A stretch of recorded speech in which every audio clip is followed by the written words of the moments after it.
But then this live is public now. I can't make it private yet, Adelaide. We can end this. Cannot end this stream, right? Can. Huh? Can, but Then- you're going to start in a minute, right? This is just a testing mic first. What time does it start? 10 o'clock.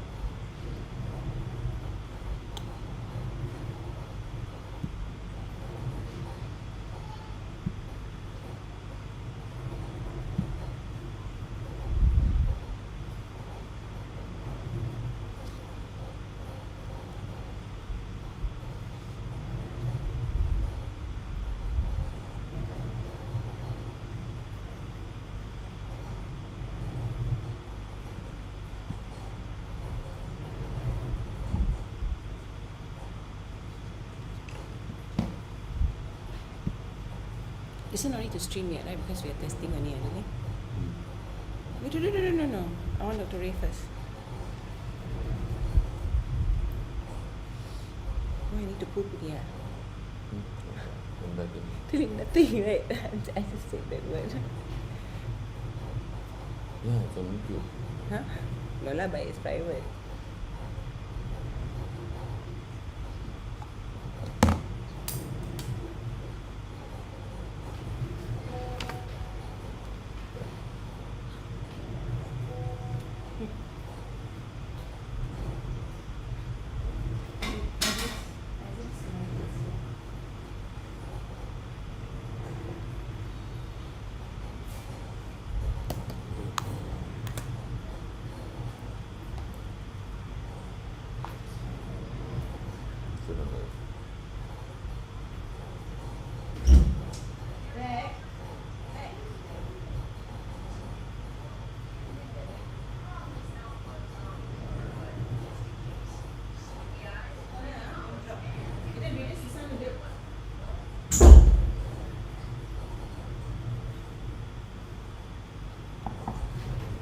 Why got two, Danny?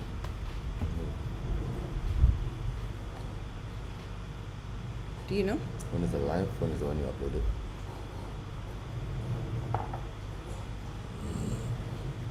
Can you make it stand? They give me my coffee.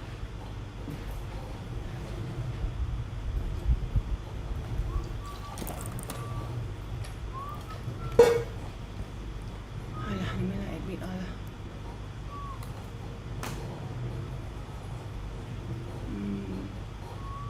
I'm just admitting everyone.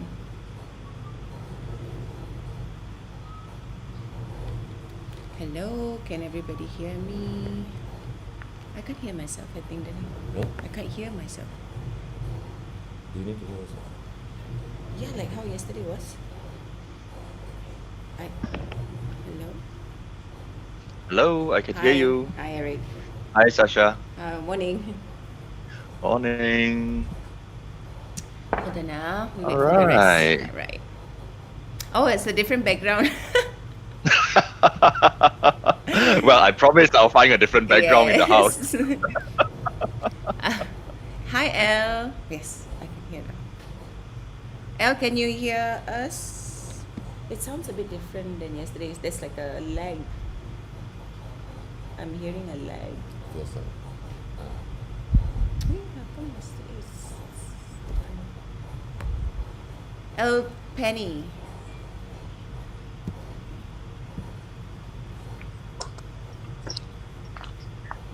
Wait, her background. Hi, Shasha. Hi, Elle, your background. Okay or not? It's supposed to be okay because I always use that background. But because now I'm in the room charging the phone, I go to the place I want to do the live lah. Sekejap eh. Okay. Is he too loud? Actually, you compare his voice versus the others. Okay. If he's too loud, I think he will match the other person. 1 second.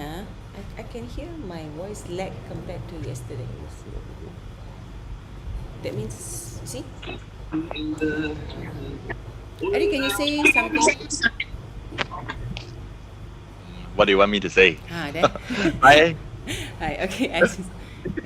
Hello. Hi, Penny. Hi, Hi, Elle.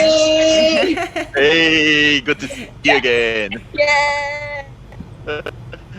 I did. Wow, know you have Shasha. I know Eric. I know. Yeah, when I saw the schedule and I was like, hey, that's a familiar name. The only El Penny in Malaysia so far. That's why your name's so unique, you know, El Penny. Yes. You can hear my voice clearly, right? Yes, I can. Because I don't use mic. Okay, can hear. Sekejap I see if anybody else my Zoom. Hold on. So the background is fine, right, Shasha? Yes, background is fine. As long as you don't hilang, because just now you were hilang.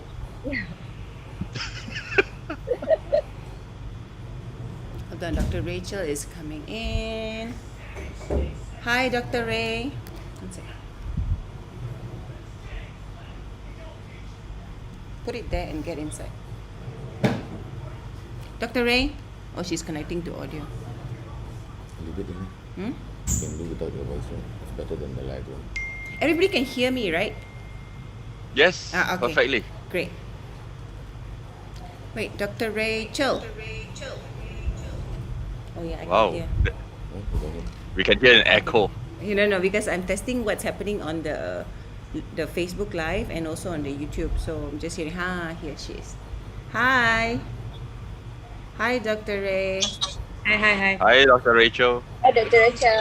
Okay. Morning. Morning. Okay, let me just run through a bit. Azrin is she's updating her laptop, took some time a bit, so she will be a bit late, but never mind. I will liaise with her separately lah. Just on going to run through a bit of the flow, right? So what's going to happen is, Dr. Rachel, you and I, from now on, we are not leaving the Zoom. So how you're looking at, you're only looking at the Zoom lah. Later I'll show you, I'll screenshot and show you what is actually happening, what is people viewing basically. So Dr. Rachel and I, you stay in this Zoom. You come back 5 minutes before 10 o'clock, and then we'll start. And then next, after Dr. Rachel's session about breast care and breast cancer and all that, it will be Eric's turn. So Eric, you have to leave. Eric and El Penny have to leave this Zoom now and come back with the same link. And Eric will come back at 10:05, like that. You just click log in again lah. You log into the thing. So when it's your time, when I invite, I'll admit you in. And then after that, Eric, when your session finish, you can leave. I'll say goodbye, and then you can leave the Zoom and carry on with your day. Anything lah, basically, okay? Yeah. So, Elle, you will need to stand by when Eric is starting. So about 10:20, you come back again. You masuk again, the same Zoom link, and you just stand by lah. So I admit you when that means during the session, right? I will speak about you, and then I'll invite you in, and then I'll admit you in. Then you just come in like hi. So your session will finish, that day we spoke that it's about 20 to 25 minutes, and then we say bye-bye, you can leave. Okay, hold on, Azrin is here. Okay, jap. Ring the room door. Jap 1 second. Hello. Hi Azrin. Okay. Morning. Hi, morning. So as I was telling everybody about the flow, yeah. So what happens? Just a quick recap.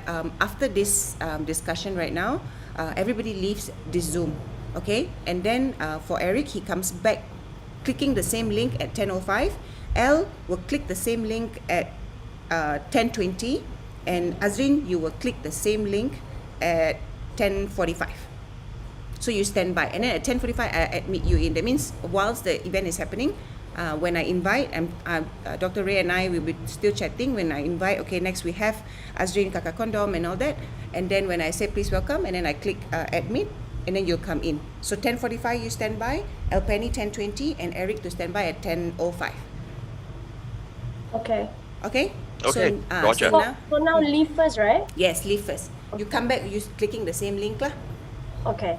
Okay. So now, actually, everybody's voice, I checked already. It's running fine on Facebook and it's running fine on YouTube. So we are good. So everybody can leave now if there's no any question. And Dr. Ray, don't leave your Zoom. Any I'll other be here. questions? Dr. Did we have any poster regarding today's topic? Yeah, we do. Yeah. In Facebook, is it? Yes, on Instagram pun ada, on Facebook pun ada. Okay, I want to share. Okay, bye. Okay. All right. All right. See y'all later. Good luck. All right. See you guys Bye. later. Bye. Bye bye. Bye. Dr. Ray, don't leave. I'm not leaving, not leaving. I'm right here. Okay, bye. Bye. Hello. என்ன Okay. Good luck. Okay, so for us, கேட்டுக்கிட்டு இருக்காத நானே இப்பெல்லாம் படிச்சுக்கிட்டு இருக்கேன் எல்லாம் what is that? Hoishu. I'm reading lah. I'm reading for all your questions. You know, breast size will grow or not, this and that. I myself not much breast here, okay? Then again, oh Lord. Okay. How was the YouTube views yesterday? Did you check? YouTube not so much at all, but we did have 4 people that stayed throughout. That means I watched YouTube, right? It was throughout. The same 4 people that was watching throughout. That means didn't drop. Okay. But okay, right? My lighting, my hair okay ah? Yeah. Yeah lah. Ayo. Okay, so huh? Should I do the No, hair down? please don't. It looks like a joke. Okay, so you want to go and makan all first, can 5 minutes before come back lah. Just off your video and audio ni ah. Don't off the Zoom ah. Video and audio. Video can off ah? No, you close your screen is fine. It's just running at the end. You mean throughout the program? No. Now 9:05 you come back. No, I'll be here only. I'm just there. I brought my coffee already. Oh, okay. Say again. 955. 9:55. Sorry, 9:55. Okay. Okay, bintang. Da-da-da-da-da-dam. What's happening? Okay. So apparently, right, okay, this is like a suggestion lah yesterday. This kind of thing, right, if we wanna, we can actually pre-record a lot of things that, topics that we want lah. No need, like, and then keep doing live like this. Because Yeah. I kind of like also learned it myself. How I to... think Huh? no, it's better from flirt lah. It actually feels like I'm talking to someone. Correct or not? If not, means you're looking at yourself lah. Yeah. Okay, so 9:05, 9:55. Okay. Okay. I started at 9:50 lah. Okay, can. Don't Yeah. exit ah. Okay, bye. No, video. Can still see my face not? Yeah. Shut up lah. This one look like what, you know? What is his name ah? Vikram ah. Vikram got one post like this, you know. Don't ever start that. Ayo. Ayo, why? Okay. Okay, talk later.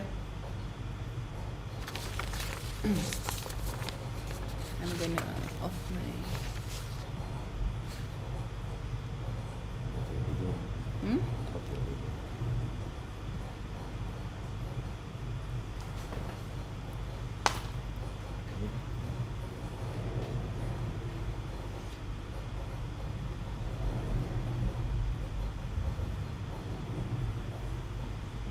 Their voice are all balanced. Yeah. Okay lah, I guess. Just see with me one time. Nervous lah today suddenly.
yesterday you hear your voice.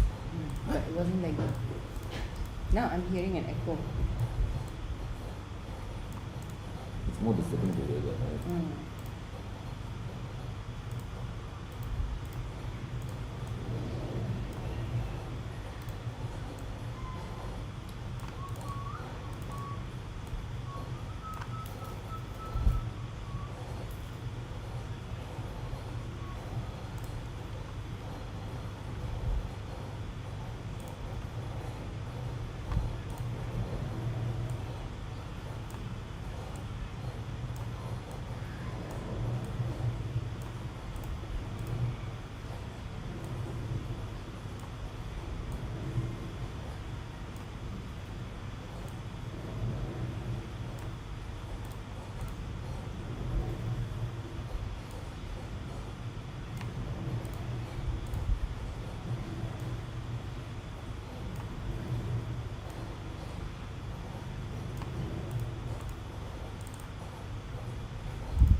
Nervous again.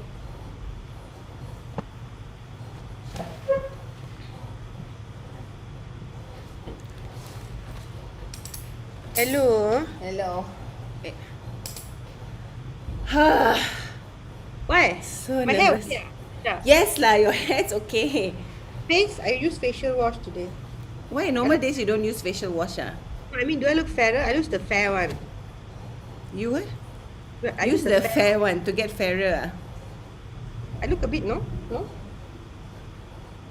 Yeah, but then your camera is always fair. Sekejap ah.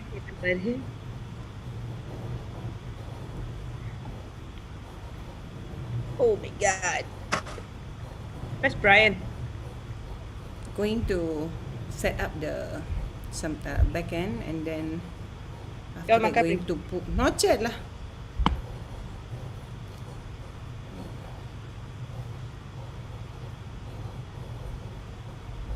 Tidak. Does my shirt look ironed? Yes. Okay. Can't see my shirt, right? Cannot look like you wore the same thing yesterday, but okay lah. Hey, please, I was simple yesterday. Moderator view. Moderator, what? Hey, next will be World Health Mental Health Day. No, if you're doing this, you're hiding the. Can.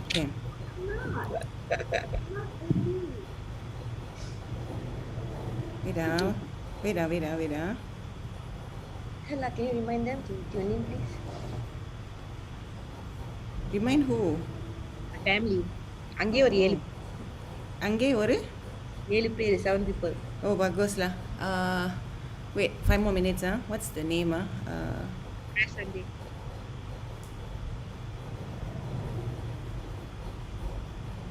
Ayuh, currently. What is it doing? No, just go to the Facebook Live. Macam start. Only in 10 o'clock I click. 1 minute before 10. The live. You share the link in your page lah, at least. Or share the link in the group, the Facebook link. So they click that, they can see. It's also in YouTube. Ask them to see the YouTube one. Also can. Yeah. So I'll start with sekejap ah. என்ன கேட்க போறப்ப? It's a very uncomfortable topic for me to be sitting down and talking about. Why? I don't know much about breath, Sasha. You have to know.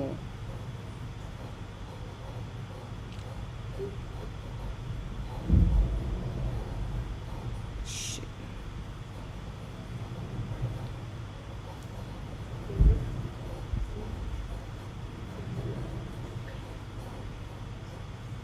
You going for the Linda's wedding ah? Cannot lah. I have a lot of things need to do, you know, the design for some penjana leaflet for MUC Academy, and it's very time consuming because it's like a leaflet, you know, like with boxes that, you know, if you give that form, right, people want to join what all the listed programs and they want to join, they click. That one is very tedious. I not yet finished that one. So I need to finish my work before Monday tomorrow. If I go means I cannot do my work way.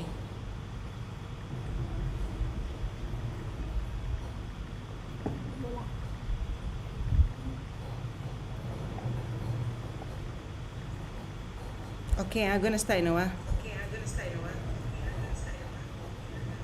என்ன echo வருது? Testing that is what is being seen in what do you call? Facebook. Okay, darling, we can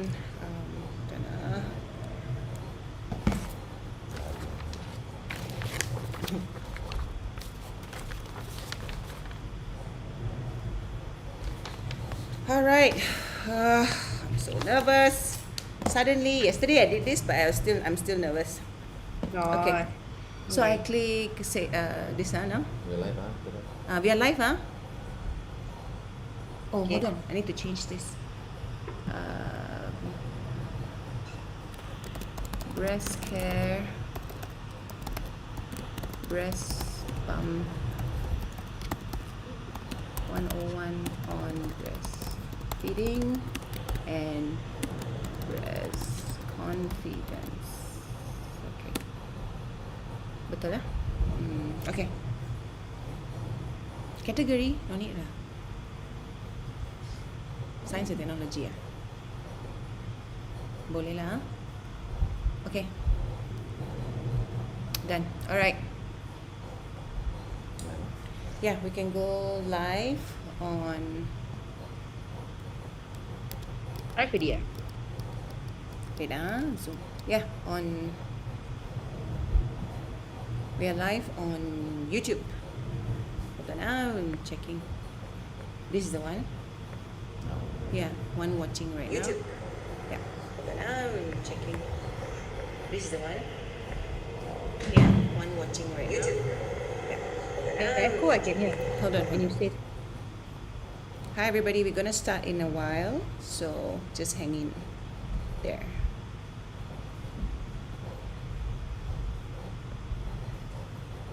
One more minute to go.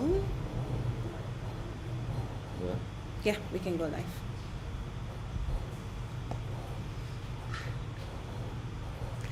exciting. In wins? Yeah, share.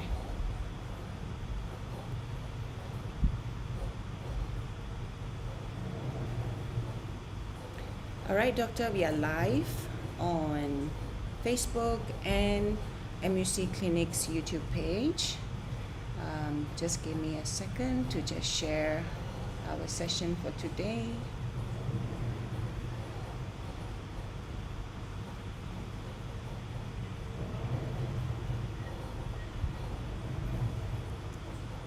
Okay.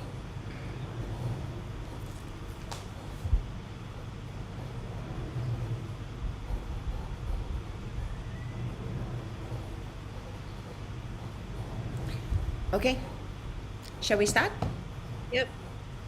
Can you hear me well? Yeah, I can. Yeah, okay, great. Very well. Okay.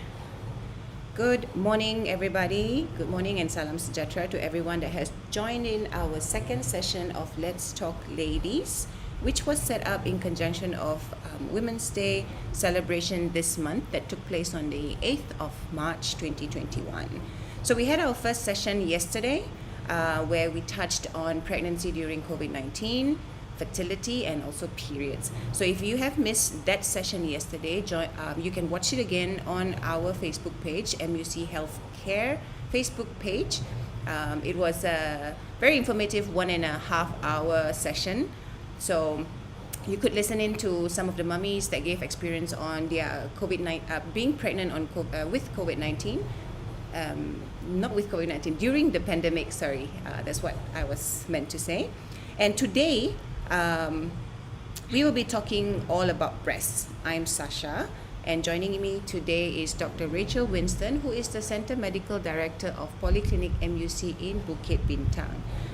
So today, our topic will be about breast care, myths about breast cancer and breast itself, breast milk pumping with Medela, breastfeeding 101 with a certified lactation consultant, Miss Elpenny, and also breast confidence and all about female and women confidence with Kakak Condom, Miss Azrin.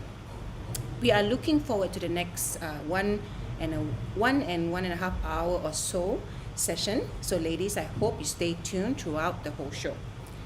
Now, Dr. Rachel, without further ado, shall we start our session for today? Yep. Can. Okay, hold on, yeah.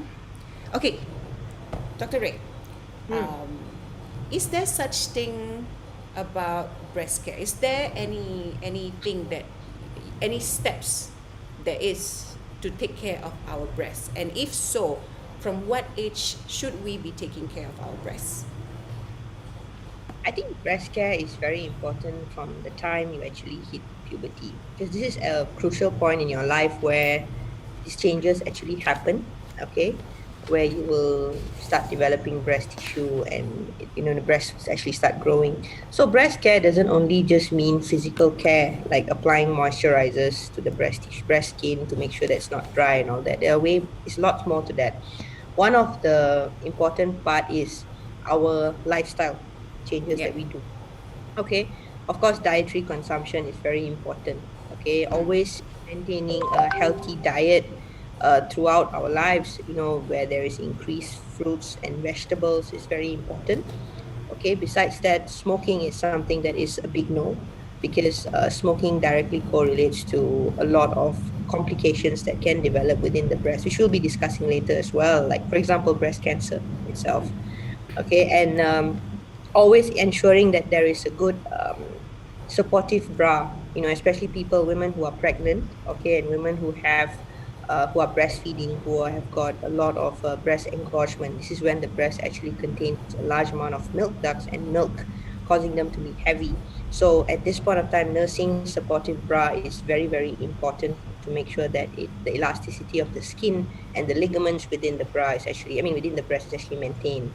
Okay, and of course, avoiding food which have got a lot of chemicals within them. Better to just stay organic.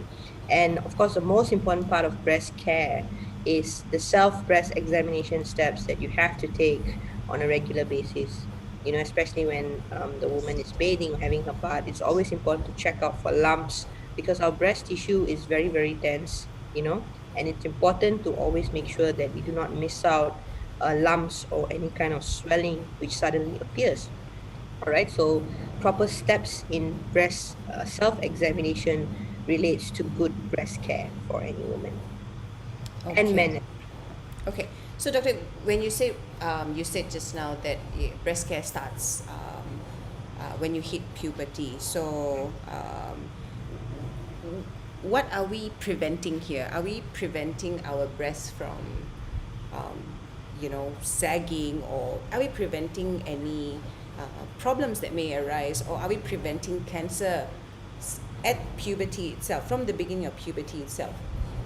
Well, I think the worst outcome, of course, when you talk about breast care, we all look at the holistic picture. But of course, the worst outcome that everyone wants to avoid is the development of breast cancer, which is the main case here.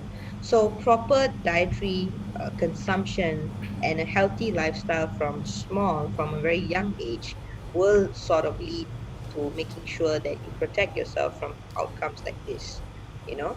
So when I'm talking about breast care, healthy diet, regular exercise for the breast, you know, a constant and steady weight loss. You know, the reason why I say constant and steady weight loss will be explained later. The reason because when you are obese, because obesity actually relates to, you know, a high production of estrogen as well. The more fat tissues you have, the more estrogen, and estrogen is the hormone in women that actually fuels up about 80% of cancer.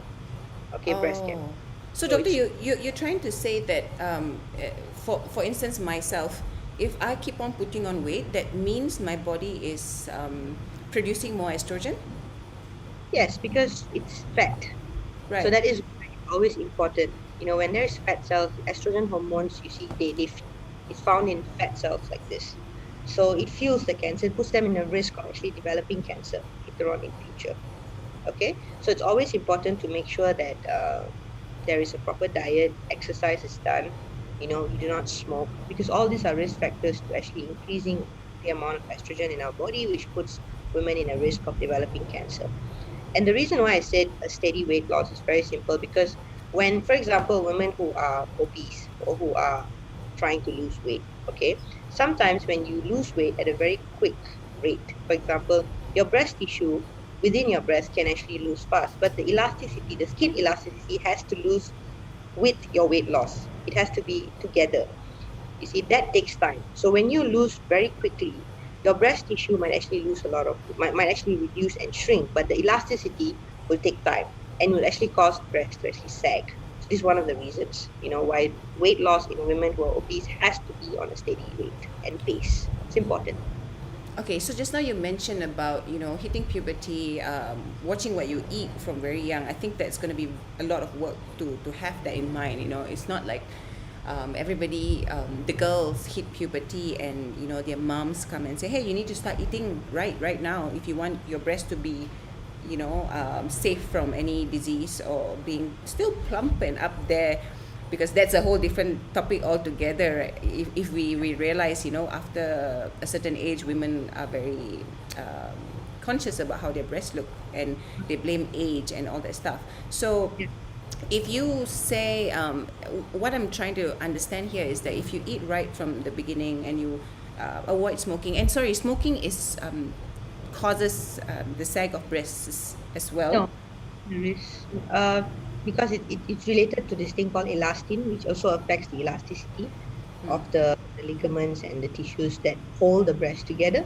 So Mm. yes, directly, but it's more related to cancer, development of cancer risk, of course. Oh, so smoking and weight, being And obese.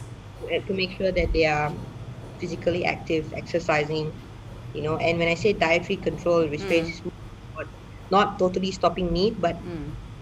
more time, more space for vegetables and fruits and stuff like that. So, okay, as far as I understand the smoking part, and I also understand being obese. Um, uh, can we say someone who is slim and trim and thin, are at a lower risk of getting breast cancer? Well, it depends. You see, all these risk factors are as merely just risk. There is no, I mean, there are cases report, no matter how much you control your diet, no matter how much you say, I don't want to smoke, you cannot stop the occurrence or recurrence of cancer actually coming back or coming again or coming getting it for the first time. And that's why above all these dietary restraints and all this kind of thing, regular screening is very, very important. If women, for women above 40, it's always important to do an annual mammogram. But that doesn't leave us in a state to say that if you're lesser than 40, you do not need regular screening. Yes. So that Yeah. is why, yes, go ahead, Sasha. No, sorry, doctor. When you said that, that doesn't mean. I mean, you mentioned that women above 40 is good to have an annual mammogram, right? And then I'm here thinking a friend of mine who is when I knew her, she was already a breast cancer survivor, and she was 30 at that time. So I I may have it right now, and I don't know about the lumps or so. I can't. And as what I understand, I should wait until I'm 40 to have this annual mammogram. So is it the self, in the bathroom, self breast examination? Is that what that we should be doing if it's not annual mammogram? Yeah. Yes, it is very important to do that because you see, as much as I'm saying, you can only do a mammogram after 40s because that's when your breast tissue is less dense. So it's probably easier to detect if there are any kind of growth. The chances of having a false negative is lesser, as age increases. So false negative is when you actually detect something, and it's normal when actually it's hiding a cancer growth within. So that's a false negative. All right. But if you are actually at a risk, for example, if you've got family members, closer family members, mothers or sisters, or maybe aunts or Right. relatives who have had breast cancer, that actually puts you in a risk. Even so minimal, it is still puts you in a risk of actually developing it. So it's always important to make sure that if you're actually in a risk of developing it, especially if you have hereditary issues or genes, like a common gene which is always involved about 5% is the BRCA1. They call it BRCA1 and BRCA2. So parents who have or carry these genes, and they pass it down to their children, puts them the children actually puts them in a risk of actually developing cancers like this. All right, they don't Right. pass the cancer, but they pass the mutated gene down to the children, which puts them in a more higher risk of actually developing it at an early age. All right, Right. so this is why Genes. it's very important to not just solely depend on mammograms, but it's always important for us to do breast self examination on a regular basis, at least 2 to 3 times a week, to make sure that one is we know if they are, because if we do something regularly all the time, the Yeah. moment there is a slight change, we will be Yeah. able to detect it. Understand. Very if there's a gap in between and you're actually palpating your breast, you will not actually be able to recognize if this is a lump or not. But if you do Right. it on a constant regular basis and then you notice that there is probably a lump there, you'll be able to identify that, okay, this is something that is abnormal and I probably need to get it checked. Another Right. common thing is when you do a mammogram after 40, okay, and it turned out to be negative and it's normal, and 1 week later you do a breast self examination and you find out that there's something abnormal, that doesn't put you in a situation where you say and totally rely on the mammogram. You have to still go back to the doctor and get it checked, because mammograms, one of the weak limitations of a mammogram is sometimes it's unable to actually detect because cancer cells, because it can actually hide between normal cells. All right, Right. Okay. mammograms or not. And there's also a point where sometimes it will detect abnormal cells, but when you actually further, study on it, it's actually not a cancerous cell. So this is the limitation that mammograms have.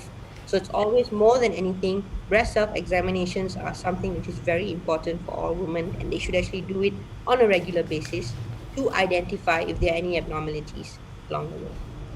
Okay. Understand. Um, okay. When you say mammogram earlier, and is there any other? If I'm not mistaken, doctor, there is another option of screening your breast, which is ultrasound. Did I get it right? So how does ultrasound differ from mammograms? Mammogram, actually ultrasound basically use resonance. It's more like, it uses the method is more like resonance. Okay.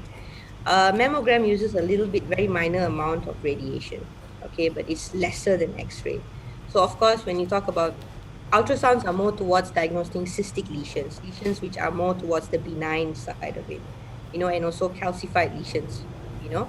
Whereas mammograms, they can actually detect smaller lesions which ultrasounds actually cannot detect. So it's Understand. much more accurate, yeah, because they So, go different layers and angles of how the breast is actually screened. so that is mammogram. So, on a layman's term, the mammogram is goes deeper, finding Okay. something small that it's hard to see versus an ultrasound, which is something on a surface.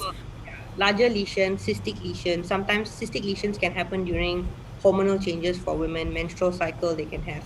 Okay, All these sorry. are benign lesions. Okay, understand. So lesions are the tumor itself or the cancer?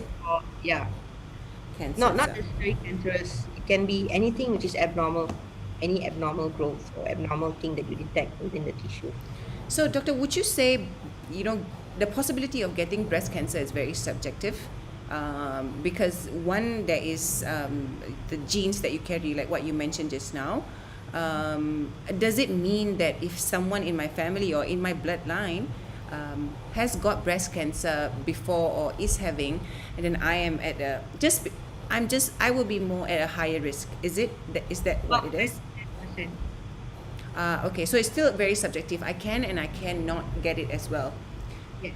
So if I do not have anybody in the family that has breast cancer, can I develop it through the what we mentioned earlier, dietary, what we eat, what we do to our body, or being obese, smoking. Definitely. Okay, so those are the factors that can contribute to breast cancer. Because Okay. it all leads to obesity and weight gain, which all promotes a boost and surge of estrogen within the body. So that's why it's also important to encourage breastfeeding, because when you are breastfeeding during Mm. those 8 to 9 months duration, you're actually suppressing the level of estrogen, which puts the everything on a sort of like a rest state. So it reduces the risk of developing breast cancers, rather than you do not breastfeed and you constantly just have cycles and cycles and cycles. You overwork, causing a constant steady amount of estrogen hormone throughout your life. That's why early menarche, people who get their menses early and people who menopause late, the duration of them being exposed to estrogen puts them in a higher risk. Wow. So in other words, it sounds like estrogen is very dangerous. Not to say danger, but it puts I it, mean, it's higher risk. yes, Okay. And it all has to do with estrogen, basically, right? It the level of estrogen in the body. can that be controlled? I mean, if logically, I mean, what I heard from you, like, oh my goodness, I need to try to start googling food that may not have too much estrogen. Like we hear things like soy milk has a lot of estrogen, right? So can I like start preparing myself to stop eating food that has estrogen? Well, of course, because as it is being a woman, especially estrogen is going to be there. But of course, as age goes on, the level of estrogen will decrease with time. And that's why the risk of cancer after 50 or 60 years old sort of like decreases, because the level of estrogen in the body decreases. But then again, it's wrong for people who do hormone replacement therapy, because as your estrogen decreases, you will start having wrinkles, you will start having bone density problems, osteoporosis. So it contradicts, because women will say, I don't want to actually go through this. I want to remain, I want to remain pretty. So you go for Mm. hormone therapy. So you're not actually giving your body a rest from estrogen.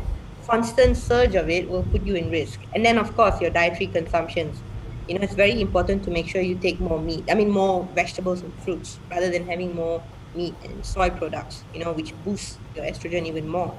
And then pregnancy, when you breastfeed, keep this rest where estrogen will be low because you're breastfeeding, you know, Right. put your body in a rest, rather than people who don't have kids at all and who have menses early and they menopause late. So this puts this kind of people in this category are of higher risk compared to people who have 3 to 4 kids who breastfeed. So it's very important. So all this actually plays a role. Okay. Moving along, Doctor, a little bit. We would like. I would like to. I would say bust some myths, or if you can correct me, these myths that I have. Okay, we'll start with one. Can we keep our breast size to remain the same throughout our lives?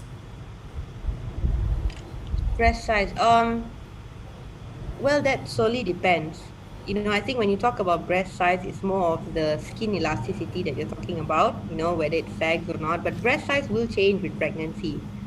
Because when you get pregnant, a lot of these milk ducts and milk glands are actually stimulated by a heavy surge of both estrogen, progesterone.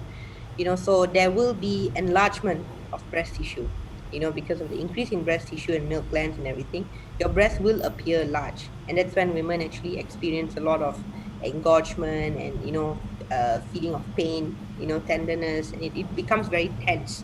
Okay, and then once you've passed your pregnancy state, your breast tissue will eventually shrink. It's what you call breast involution. It takes about 6 months for it to actually return to its normal state. But it is very important during the 6 months you do not do any vigorous quick activities to actually lose weight. A steady weight loss is more important than sudden weight loss. Because if you're talking about maintaining the same breast size, yes, it will reduce eventually 6 to 2 years time, but the skin elasticity also has to go alongside with your weight loss. Okay, if it's quick, the skin elasticity, like what you call this, the ligament which is involved in it is called Cooper's ligament, which actually related to the elasticity and the stretching of the breast skin. So with age, eventually, hereditary, if your mother or sister had lesser elasticity in those ligaments, more likely to have lesser elasticity as well. Okay, and if you do vigorous exercise trying to actually reduce weight, it will cause the superficial layer of your skin to actually sag, even though your breast tissue within the breast has already shrunk. Right. So yes, it will develop again back to its normal size, but it takes time. Okay, and then of course it will increase again once you have kids.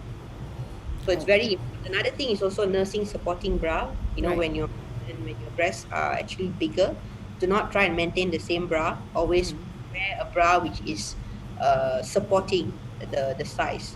Okay. Another thing is when you sleep. A lot of people tell me, is it okay if I wear a bra while sleeping? Okay.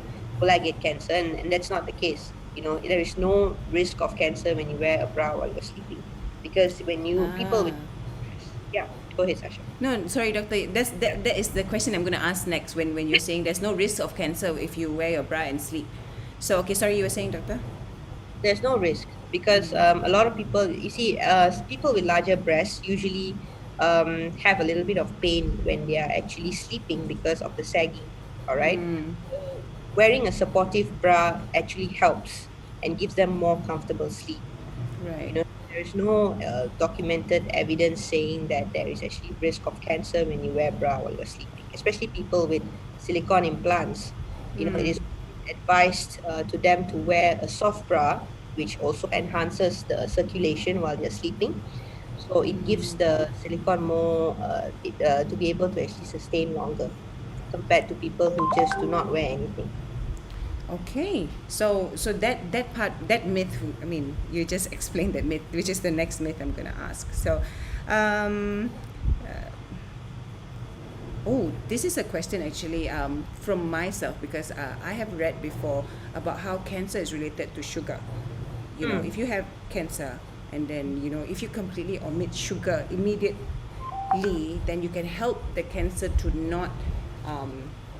I would say if you have sugar, you're basically feeding the cancer with the sugar.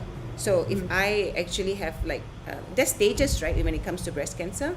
So if you have the initial stage, and I go through all the treatment and all that stuff, and then I completely omit sugar, can I say that I will not have I would say relapse? It's not a relapse, right? Reoccurrence of breast cancer. Is sugar a deal though? Well, you see, to be honest, this myth or this statement was actually way back somewhere in the 1920s and 1930s, where they actually found out that cancer takes up 200 times more sugar than our normal cells. Okay, but there is no evidence that says that sugar intake is directly related to the growth of cancer. there is evidence saying that it takes up a lot of glucose. It takes up, but sugar is more. It's more superficial. It's very simple to say that sugar is related to the growth of cancer. But we do know cancer takes up more glucose than our normal cells. But whether it's directly related to sugar, no. But that doesn't put you in a situation where you should be saying that, okay, if it's not related, I should just gorge myself with chocolates and anything sweet. Because in the end, by doing that, you're still going to lead to obesity and weight, which Right. puts you in a situation where you're going to have a lot of estrogen because Okay. fats there, and it puts you in a surge of risk of developing cancer. So in that way, it's related because sugar causes obesity. But the question is, if sugar is directly related to the growth and spread of cancer, no, there's no documented evidence. But cancer cells do take a lot of glucose compared to normal cells. So it's better basically lah, right? To try to omit that extra Yeah. sugar. Okay. Okay, doctor. I think we have covered a little bit about breast cancer, a lot about breast in the past 25 minutes, and next I think we should move on to the next session where we have a very special man who will be teaching us everything we need to know about breast milk pumping. So, ladies, you don't want to miss this. Please welcome, let me just add him in. Let's welcome Eric from Medela, one of the leading breast pump brands and favorites for Malaysian mothers, right? I mean,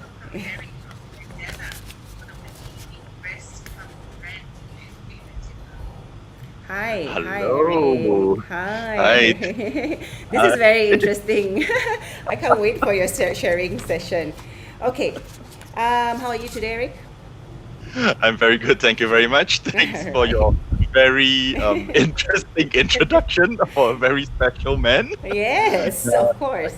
Okay, I kind of Eric, know that I'm the rose among thorns today. Yes. Sorry, I'm the thorn among thorn rose. among the rose among thorns. Okay, Eric. That just shows you I'm a little bit nervous now. No, don't be. We are all ladies. We're harmless, so don't worry about it. All right. Before we get started on how exactly to use breast pump correctly and to get the most out of it, right?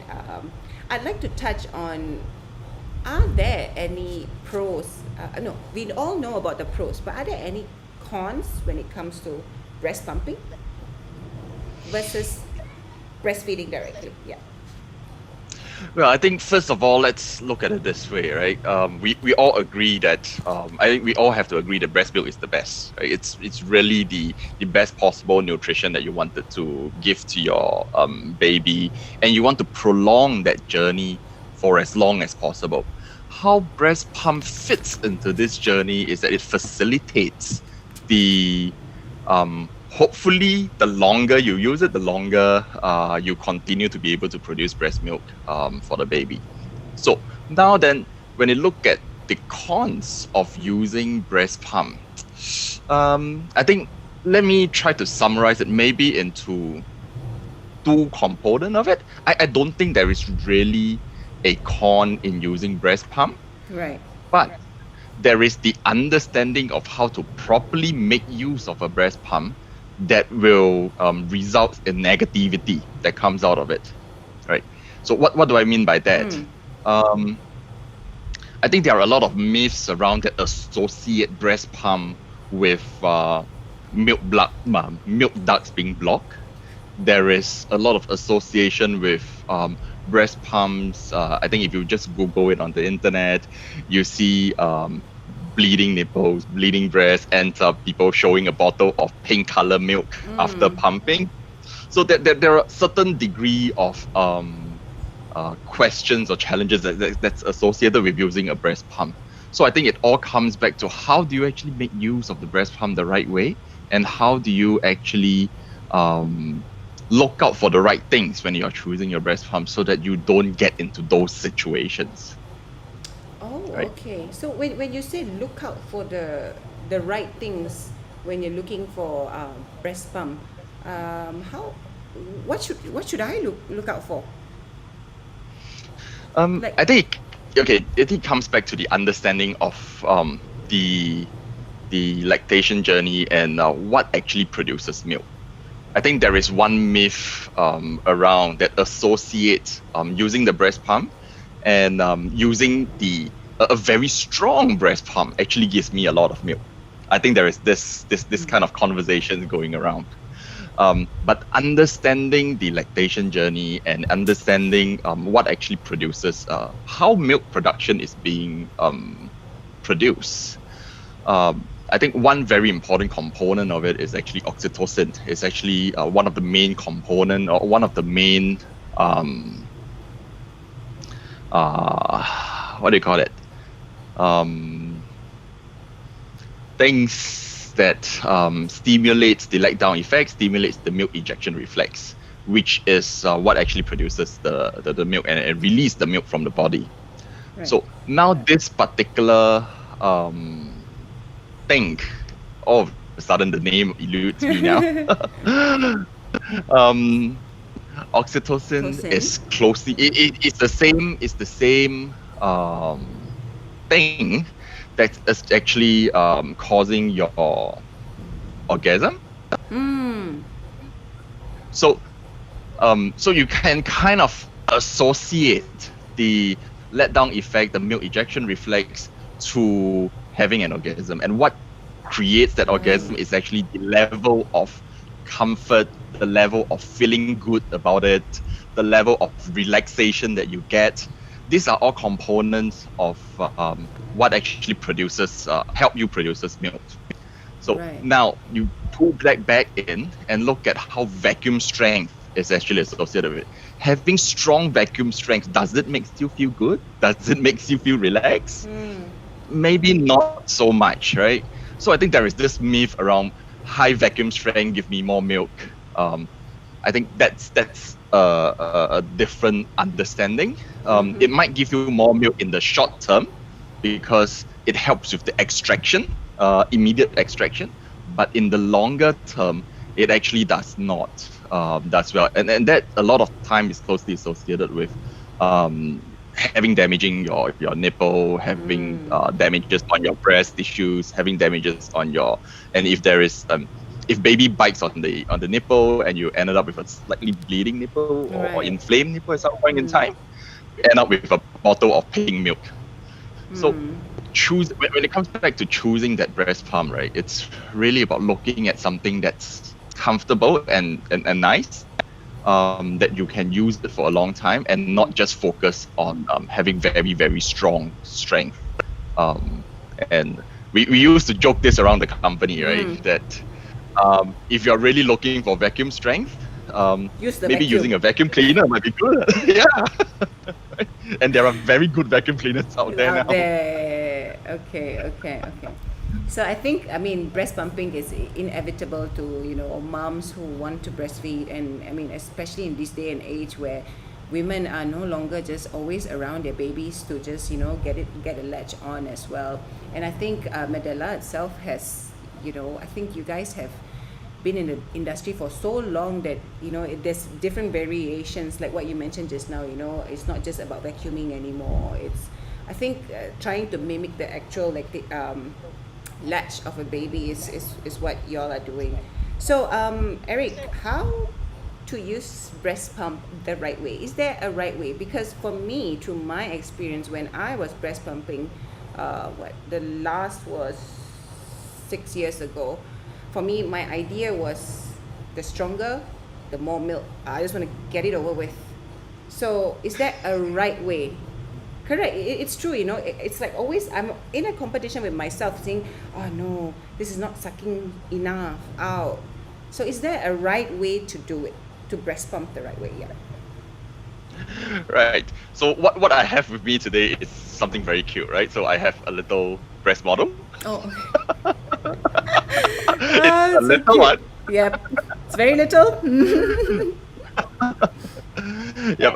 I think there are a couple of things to look out for, right, when coming to breast pumping. I think let me just talk about two parts of it, right? One is when you're breast pumping, how do you actually hold on to that breast pump? I think there's always a very big misconception on how do you actually hold on to a breast. So this is a usual bottle with the flange that you get connected to your breast pump. Yep. And when you are holding on to it, what usually people does is that they hold on to the bottle. Like okay, I'm looking at the camera here, and you're holding on the bottle, and you're Right. just holding it this way, Mm-hmm. right? That's the usual way of how you are holding on to it. Now, what's the problem, or what's usually associated with this way of holding onto the breast pump?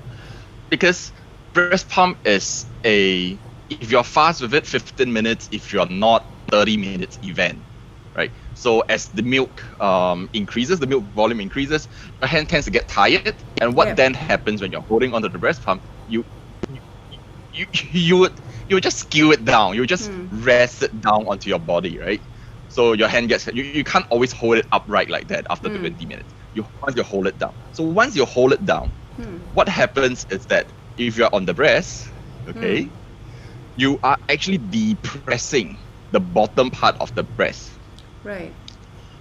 Now, maybe Dr. Rachel will be able to explain it better, but the milk ducts and the milk glands are all surface deep. It's just below the surface of the skin. So what you do with this, when this happens, it actually depresses. It causes a depression right at the bottom of the breast here, and that ends up, one, reducing your milk supply, making it slower. Secondly, it blocks off your expressway. Imagine the milk glands and the milk glands as being expressway that are delivering the milk outwards. So once you depress that, then it starts creating blockage. So first of all is really to be able to hold the breast pump in the correct manner, right? So the ideal way of holding it is to hold it up here, right? If you look at my Right. hand, how I'm holding it, right? Just like how you are holding a wine glass. So what this does is that it helps you center the breast correctly, the breast pump correctly onto your breast, and it helps to support your breast at the bottom, right? So that you don't actually depress your breast at the underside of your breast as time goes by, and this allows you to continue pumping for a longer period of time with in comfort. I would say in comfort. So I think that's one component of it. I think the other part of it is something that Manila recently has placed a lot of emphasis in, which is this part of it, which is the breast shield. So getting the right size of breast shield is also very important. Why? Because when you look at the breast and when you're breastfeeding, there are typically 2-3 things that happens during that period of time. And Dr. Rachel spoke of one, which is the engorging breast. So it does get bigger, the entire breast sizes. The second thing that happens is that the nipple has the tendency of getting longer as well. And thirdly, the entire areola together with the nipple gets also wider. Right. So don't use one same breast shield throughout the entire breastfeeding journey, right? Because your breast is developing. The size is changing as you go on that breastfeeding journey, that you actually would need different size breast shields to actually hold and better support. What you don't want is you don't want a breast shield whose tunnel, which is this part of it, is too small, and you ended up your nipple is actually rubbing against it, and it just goes, ooh. I know what you Imagine mean. that pain. Oh God, I know what you mean. I really know. Yeah. Okay. Yeah. So that's wrong. Yeah. Okay. Yep. So I mean, a lot of people just buy one and then just use it for the rest of their whole journey. And when they start having problem or they start seeing strange things like pink color milk, pain, they assume that it's normal, right? But actually, it's not. Right? It's not normal. Breastfeeding or breast pumping is a comfortable journey. It's supposed to be a comfortable journey, right? So as the more comfortable that you get with it, I know modern day women going back to work, your boss is breathing down your neck when you're at work, and you have that 15 minutes to run to the hopefully there's a breast pumping room in the office, a nursing room, and you try to get things done during that 15 minutes of time. But the more you rush and the more you kind of get into that mindset, that mentality of wanting to get things done quickly, the harder it is for you to actually be producing in the manner that you want. And what you really want is to prolong the entire journey, right? It's not really about getting my 700 ml today and that's it, right? You want to be able to produce that 700 ml for the next 6 months. Consistency. Every day, consistently, right? That's important. So getting this mindset change about how do you actually hold it? How do you prevent certain engorgement potential when it comes to using the breast pump? And getting the right size of breast shield, right? Helps the entire journey, making things more comfortable, getting things more efficient for you. Okay.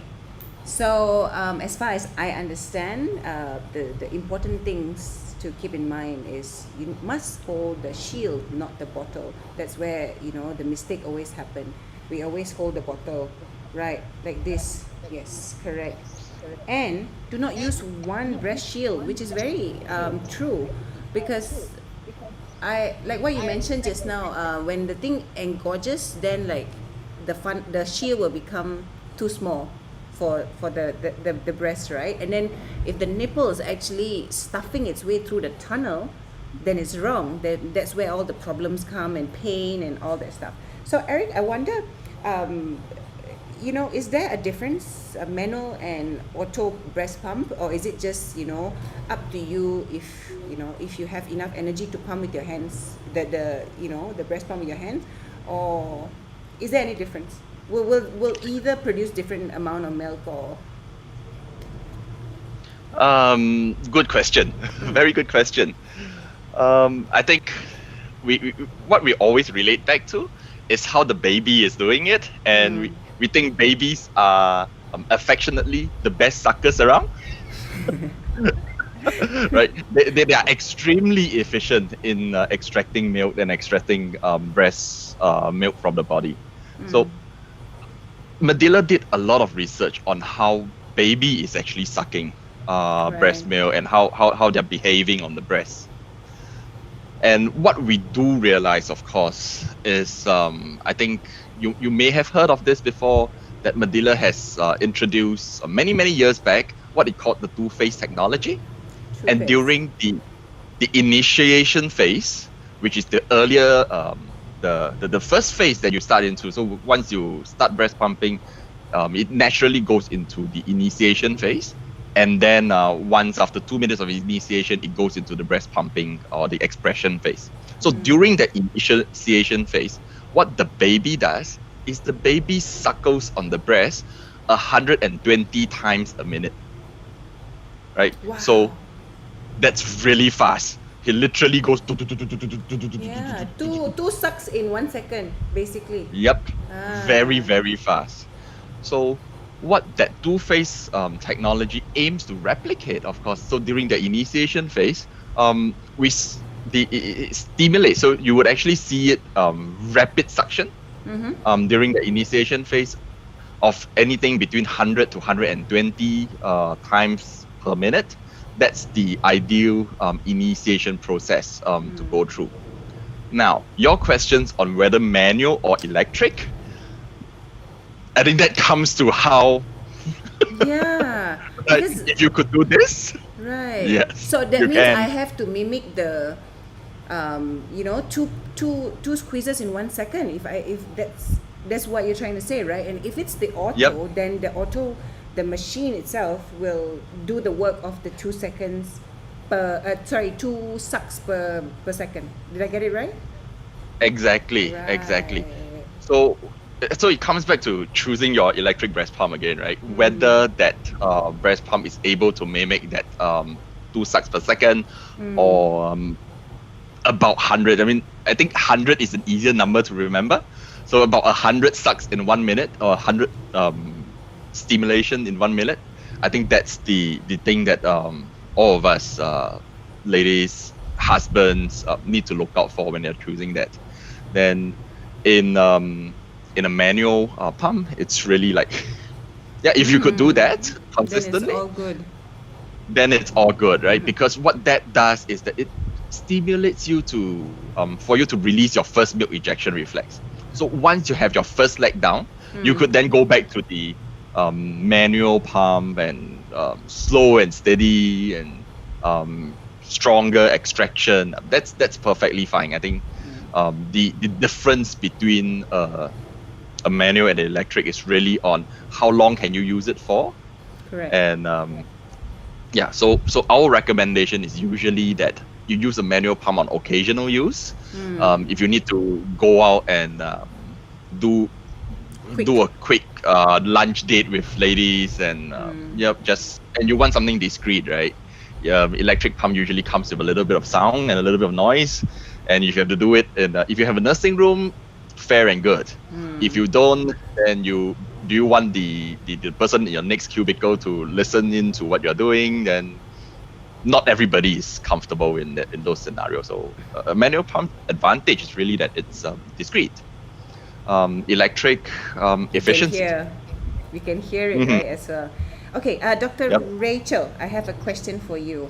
Does a woman breast size determine how much milk they might produce?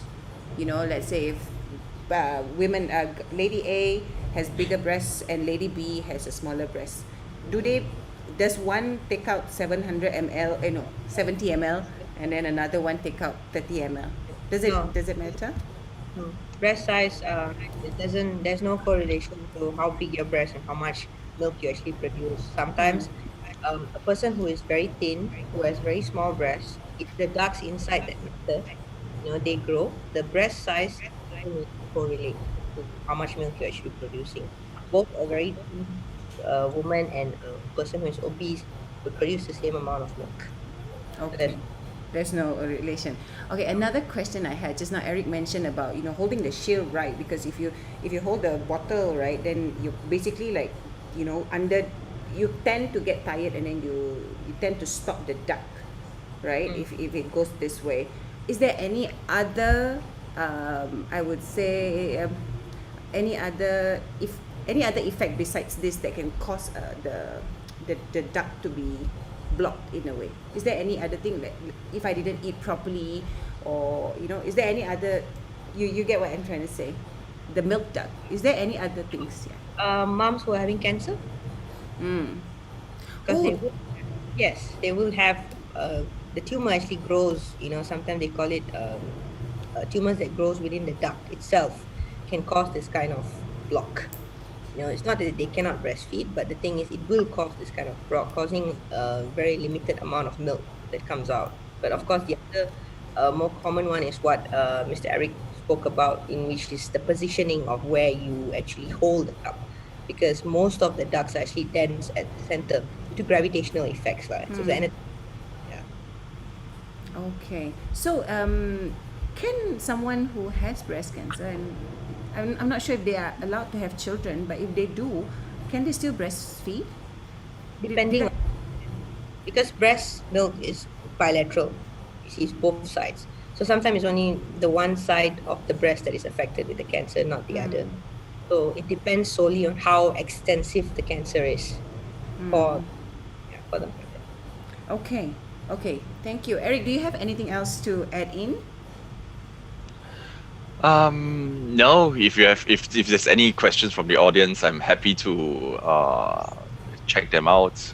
Yes. If not, Yeah, the questions that the audience asked is actually what happens to a baby if we don't. This is they are comparing between formula and breastfeeding. So so I think this question, Dr. Ray, you want to answer. What happens? Is it okay if I choose, or I cannot breastfeed? Of course, Normal it milk. would be preferable for you to breastfeed a child, because there are a lot. One of the things which are found in breast milk compared to formula milk is during the first few days after giving birth, there is this component in the breast milk which is not found in formula milk, which is called colostrum. The colostrum is a very important thing that is needed for the baby in the developmental of their gut, the digestive system. Okay, and it also contains a lot of antibodies, which helps them in fighting a lot of viruses and bacteria during the early stage. And there have been some relation and studies which were done previously, which is related to children who are breastfed are high likely to develop allergies later on in the future, like atopic dermatitis, asthma. You know, so it's all due to the components of the mother's breast milk from small itself, which is not found in formula milk. You know, it's a case to case basis. Not all mothers will be able to breastfeed. Some mothers have the anxiety of having the thought that, oh, it's going to be painful. So yes, and of course, mothers who have got mastectomy done before because of may not be able to breastfeed fully. Okay, or if they have some kind of problem with their breast itself. But if all these are not in the picture, it is of course important to just breastfeed the child. It is more beneficial that way. Okay. So Eric, this question about if a mom chooses not to, have a body contact breastfeeding, I would say, can they just immediately, let's say, give birth and then immediately breast pump without having, you get what I mean, without having the first contact, if they choose? Yeah, if they choose, because I think, So yeah. yeah, the short answer to that is yes, if they choose to. Of course, it's recommended, and if you're giving birth in a typical healthcare facilities, they will be bringing the baby to you, and they want you to make sure that you create that bond, right? Because your skin to skin contact, that emotional bond on breastfeeding, is unlike any others, right? However, if due to whatever reason that the mom choose to go on a breast pump immediately, yes, I think that is probably the second best option to go on, which is at least you will still be able to provide breast milk, right? So what is then important when it comes to breast pumping for those scenarios is to remember that breast milk production is a demand and supply thing. So you have to be conscious that you are continuously pumping and pumping at the right frequency, right? It's Right. typically between 8 to 12 times a day that you have to be continuously pumping. And psychologically, you might not see your first bit of breast milk in the first day of pump or even on the second day of pump, right? Dr. Rachel talked about colostrum, and colostrum comes in an ideal scenario in drips and drops in the first 2-3 days, right? So psychologically, the mom must be prepared to be seeing this, because sometimes it could be a psychological barrier, and you start seeing, oh, so little, and you start going for the other option, right? I think the other option is not what we want to go to, Yeah. right? As far as possible, right? So yeah, so it's the psychological awareness and be prepared on what you are seeing, and to continue building up that consistency in pumping. Okay. So here's another question: why some mothers don't have any milk after that, even if they've already had like 2 to 3 children? So is there any? Because I myself have heard about this. Is there any chance that, like what you said, Eric, breast pump are supposed to are mimicking the actual, breastfeeding, right? That is there any? Is this a myth that, if you breast pump, your milk will finish fast? I mean, you cannot go on until 2 years and all that, versus actual sucking. It is a myth. It is a myth. We have got a lot of consumers that we have known of who have been using a Medela breast pump and has been pumping for like 2 years. I have a good friend that uses it for 1.5 years now for her third child. Wow. Right. So she kind of like never stopped. Right. For the last 6 years, she has not stopped pumping, and because she just posted it on her Facebook, and I was like impressed, man. So I think that myth comes about because of consistency. Because once you don't have a crying baby knocking on your breast and says, "I want to feed," and then it's really up to you to build up that discipline to be pumping consistently, right? So like I said earlier on, supply and demand. So once you feel your demand going down, your supply will start coming down as well. Right. So a lot of times it's all in the head of the consumer. So you're saying just now you mentioned 8 to 12 times to pump. Even if my baby gets older, and the duration of feeding the gap is longer, right? It's like no more every hour, it goes to like every 4 hours or every 5 hours or something, but as the baby grows. So even when that happens, I still have to consistently pump 8 to 12 times. Make sure I fix to the Um, schedule. No. So the beautiful thing about breast milk production or lactation, right, is that it actually adopts to what your body is actually or what that demand actually is.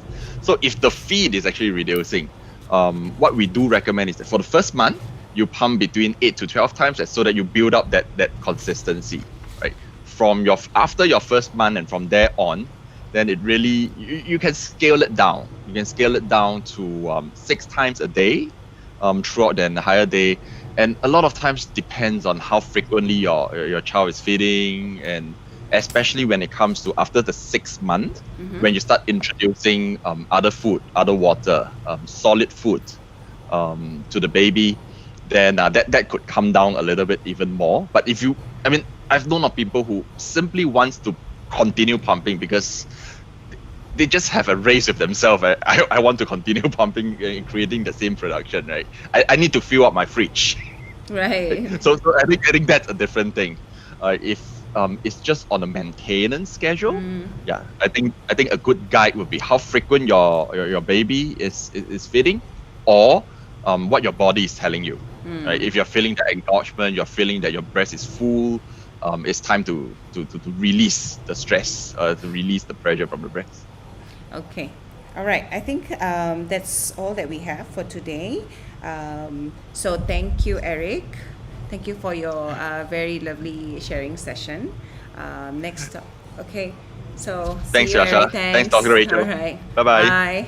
So that was very informative indeed, right, Dr. Ray? So, Dr. Ray, just before we enter into how to actually breastfeed, the right way to breastfeed with our with the lactation certified lactation consultant that we have, Miss El Penny, I wonder, Doctor, if someone has, you know, with the many options of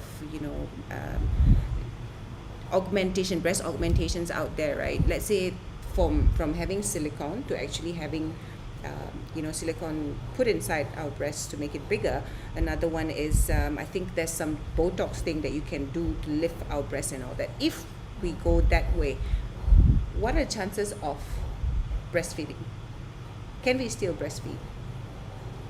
Well, that solely depends, because that is more towards the person who is putting in the implants itself, because different kind of implant, they're water-based implants, they're silicone, saline implants, they're silicone implants. So it actually depends on to what extent the implants are being put in.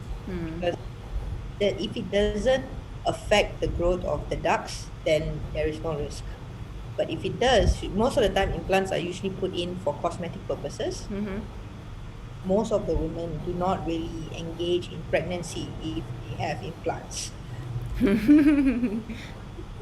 Because when you're already engaging in pregnancy, you will tend to actually develop larger breasts, and you will risk of breast sagging later on and stuff like that. Cosmetic purposes, it's the mindset of the person itself. And implants last sometimes 1 to 2 years. So some people, their mindset can change over time. They might be able to not want to continue the current implant treatment and also go into pregnancy. But whether implants can actually cause safe breastfeeding, it's still questionable. It's depending on the type of implant being used and to what extent. Okay, another question, Doctor. Can mothers or can women share their breast milk to another baby that's not hers? Is there, we see that happening a lot. We see that happening a lot, way a lot. From the get-go, from in terms of history, I think a lot of news online that you can see happens all around the world. But does anything transfer through breast milk? If okay, my child, I can't breastfeed for some reason, for instance, and then I know somebody who can produce breast milk, and then they pump and then they give it to me, and I pass it to and I feed my baby. So does anything pass through? Let's say if the mommy has something, will it pass through? Can we share? Okay. Of course, Sasha, if you're talking about sharing breast milk, it's not really a safe practice. Because there are, if for example, there are some medications that the mother might be taking, which can actually go through transmitted through breast milk. But of course, if you're talking about, a lot of mothers come and ask, is if I were to share breast milk, can my baby get hepatitis C or B? Of course, no, because it is only transmitted through blood. But it's not an unsafe practice.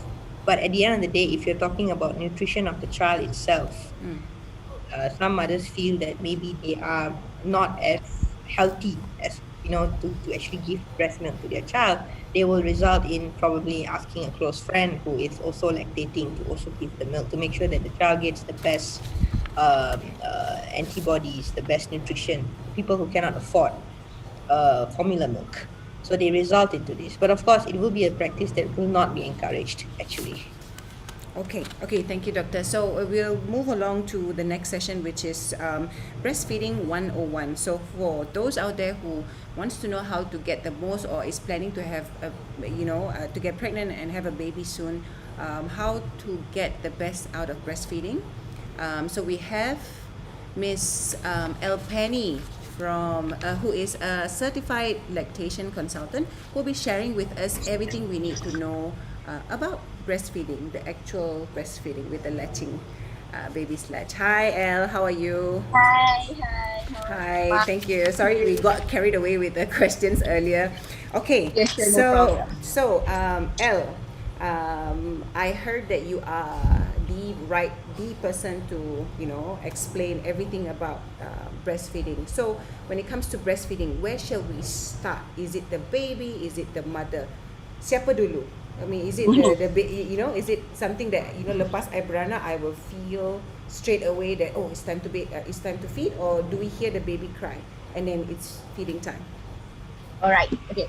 So thank you so much, Sasha, for inviting me to join this talk today. So I'm so glad to be here to share whatever that I know to all the mother out there, especially regarding breastfeeding. All right. So a very good morning to everyone. So just now, Sasha asked about which one is 1st. Okay. So basically, in breastfeeding, I always tell my patient. Recently, I'm working in one of the private hospital in the NG department as a lactation educator. So I always tell them there's a 3B that important in breastfeeding. Number 1 is brain. Number 2 is breast, and number 3 is baby. So when you ask me which ones come first, actually both come together. Alright. So when we want to start breastfeeding, mindset is very and super important. Okay, you need to make sure so that you really want to breastfeed your baby. So you get ready. There's a lot of mother who don't really success in their journey. It's not because they don't have milk, but because they don't have all the preparations. Okay, to just let you know, I think Dr. Rachel did mention earlier, all women when they are pregnant, they already start produce their colostrum. Okay, at the roughly third trimester, and you already have the milk. But why a lot of mother they thought that they don't have milk, because they don't really understand the correct technique on how to do it. Okay, so basically later we will share more on how to do the breastfeeding correctly. So in breastfeeding, mindset is very important, so that mother need to get ready with all the preparation. So you know that you have the milk. So now your important is how to give the milk to the baby in a correct way.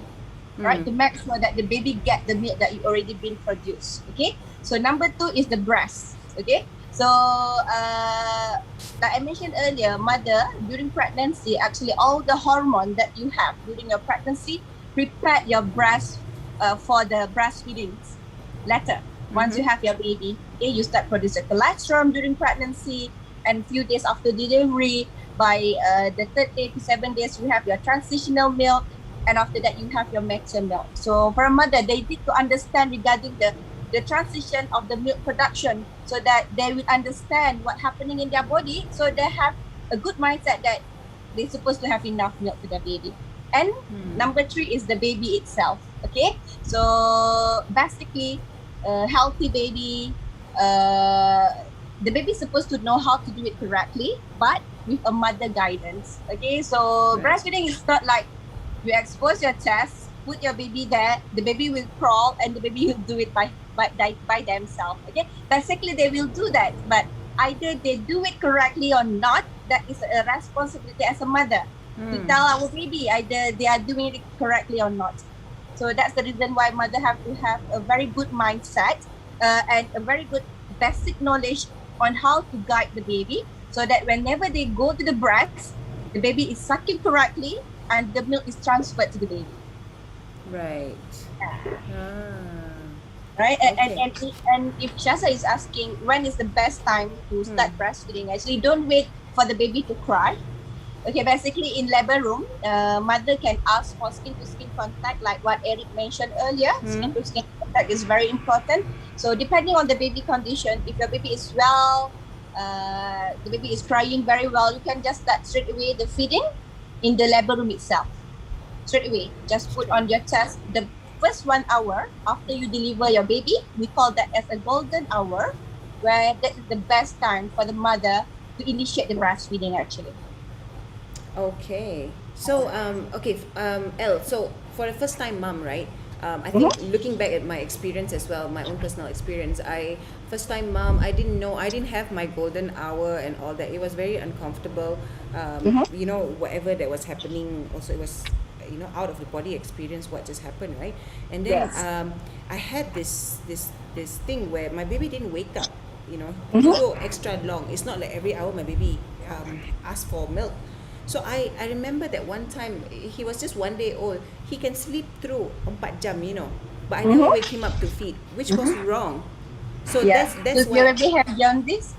Yes. That's Okay. the reason. Sorry. Okay, so that's a whole different topic altogether. So okay, Yes. even so, right? That shouldn't be something I let go, right? I have to. It's known that Yes. wake your baby up 1 hour minum susu, and Yeah. that is. Actually, it's not supposed to be every hour. So it was very important for a pregnant mother, for a mother out there, even you have a 4, 5, 6 baby already. So, but sometimes they don't aware about this. Okay, basically for a newborn baby, they need to wake up 8 to 12 times in 24 hours to breastfeed on the breast. Okay, Newborn. 8 to 12 times. Yeah, I know that everyone is very good in their math. 24 divided by 12 is 2 hours. So it's not necessary actually. So as long as within 24 hours, your baby is waking up 8 to 12 times to feed, roughly the baby is doing well already. Okay? Okay. But in case like Shasha did mention just now, the baby just sleep. Okay, those days our mother will tell us it's okay, just let the baby sleep. The more they sleep, they will grow bigger because they don't disturb the baby, right? So what happened actually, I always encourage and advise all of my patients, if the baby is sleeping more than 3 hours, okay, that is the best time for you to start open the swaddle, check the diapers, tickle your baby, and try to feed your baby on the breast. Okay? Okay. Or else, okay, baby with jaundice, okay, like Shasha mentioned just now, right? Baby who get jaundice, even they are hungry, they need to feed, but because of the bilirubin inside the body, which is so high, make them feel so sleepy and tired. So that Understand. is one of the reason why they always want to sleep. So if you notice that within 6 hours the baby doesn't really wake up well, okay, you need to make sure after 3 hours disturb the baby, open the swaddle, tickle, expose them, make them feel uncomfortable, and offer the breast rather than you just wait for the baby to wake up for the next feeding. So it's actually the mother lah. The first question I ask you, the mother played the biggest role, right? Yes, absolutely. The mother's brain, the mother's breast, and then you go and find your baby. Yeah. Okay, I understand. Okay. So Elle, how to get the first time latch? If I'm new mom, what do I do first? I just take the baby and just put there and let my baby find my breast? Right. Okay. So a very good question, because a lot of mothers are wondering this, and very common when they go to shopping mall, they look at other mother, what they will see that the mother will just open, let the baby doing, and it looks so simple. And yeah, we cannot blame all the mother who doesn't have that that thought that, oh, I need to learn, because it's look like it's very natural and will come very naturally. So actually, in breastfeeding, there's a two important thing that you need to know. Basically, how to do it correctly. You need to make sure that you position the baby well on the breast. Okay, and the second one, you need to make sure that you attach the baby correctly at your breast. Okay. So why I mentioned about position, because a good position throughout the feeding will make sure that the baby attachment will get better. Okay, so in breastfeeding, what is important is attachment. So I have my baby here, Yep. my small baby, and I have my breast. Okay, so we will discuss about the Eric has his breast. I have a bigger breast. Bigger breast. With all the things that you can see inside. Okay. Yeah. All right. So when we talk about a good breastfeeding technique, we need to discuss first about the position. The position for me is very important. And whenever we discuss about positioning, there's a two people involved. It's not only baby, because most of the time, as a mother, we just think all about the baby. As long as the baby is comfortable, the baby is sucking on the breast, we don't really bother about ourselves, which is actually not correct. Okay, so when we discuss about positioning, okay, so you need to make sure, number one, mother are positioned well before they start the feeding. All right. Correct. So what mother need to do? They need to make sure that they support their back. So they need to have a very good support at the back, because breastfeeding will take around 10 to 30 minutes each session. And you just remember, if you bend down throughout the feeding, 10 to 30 minutes, 8 to 12 times a day, you will have a very severe back pain, neck pain, everywhere in your body will get so aching. So you need to make sure that you have a very good, well, support at your back. Okay, and if you sit on the chair, you also need to make sure that you support your leg if the chair is high. Okay, don't do this at your leg. Don't hang your leg like this, because you might give unnecessary pressure to your body. All right. The first thing, when we talk about position, mother need to position their body well before they start the feeding. Okay? Support your back. If you need an extra pillow, put it straight away. When you sit on your bed, just put one straight pillow at the back and support. Okay? And number two, we discuss about baby position, because most of the time, when mother want to start breastfeeding, their aim is just to make sure that the nipple inside the baby's mouth, finish. Either it's correct, either they feel pain, they will just feel happy to see the mouth is moving. Which is actually not really good to practice that, because it will end up with red nipple, sore nipple, baby will cry because the baby doesn't get the milk. Okay, so when we discuss about baby position, 4 simple tips that mother need to remember. Okay, so first thing, when you hold your baby, okay, you need to make sure that your baby face, your baby chest, and your baby tummy is facing you. Okay. Right?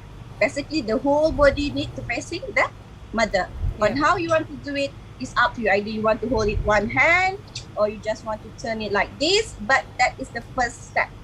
Your baby face, your baby chest, and your baby tummy need to face you. Okay? And number two, you need to make sure that you support the whole body. For a newborn baby, all right, for a baby who are 1 month old and below, their spine is not strong enough yet.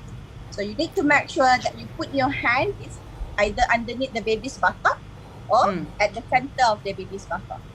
Means that you support the whole body of your baby. Right? Okay. Number three, you need to make sure that your baby ears, shoulder, and buttock straight. In line, we call this as in line. And number four, you need to make sure that you hug your baby closer.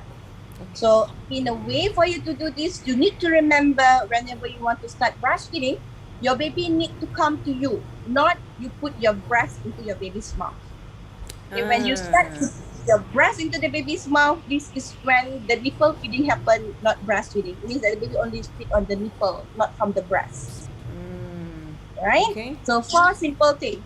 Facing, support, the baby is supposed to be in line, and you need to make sure that the baby is close enough to you.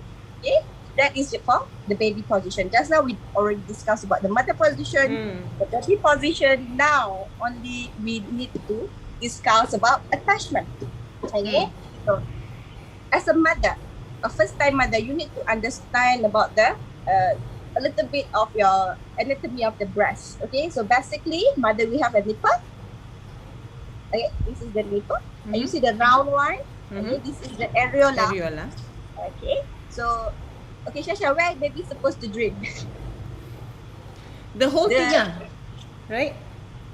Yes, okay. All right, it is basically from a textbook, you read somewhere, they will mention that baby need to suckle from the areola, right? From the dark area. Okay, the areola. But you just imagine, okay, I've been a lactation counselor for roughly 7 years. There's a few type of areola. A small one, a big one, a large one. All right. So you cannot expect if the mother have a very large areola, everything need to go in. Okay. Yeah. So yes.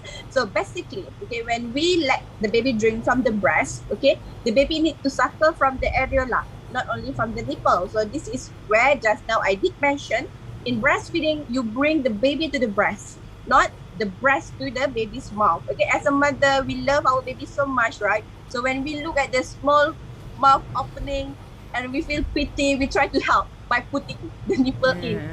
Which is actually what happened. Baby will nipple feed, and this is where you're having cracked nipple, the milk transfer is not good enough, and you will end up feeding for 1 hour, but after the feeding, the baby still cry for more milk because the baby attachment is strong. So it was so important.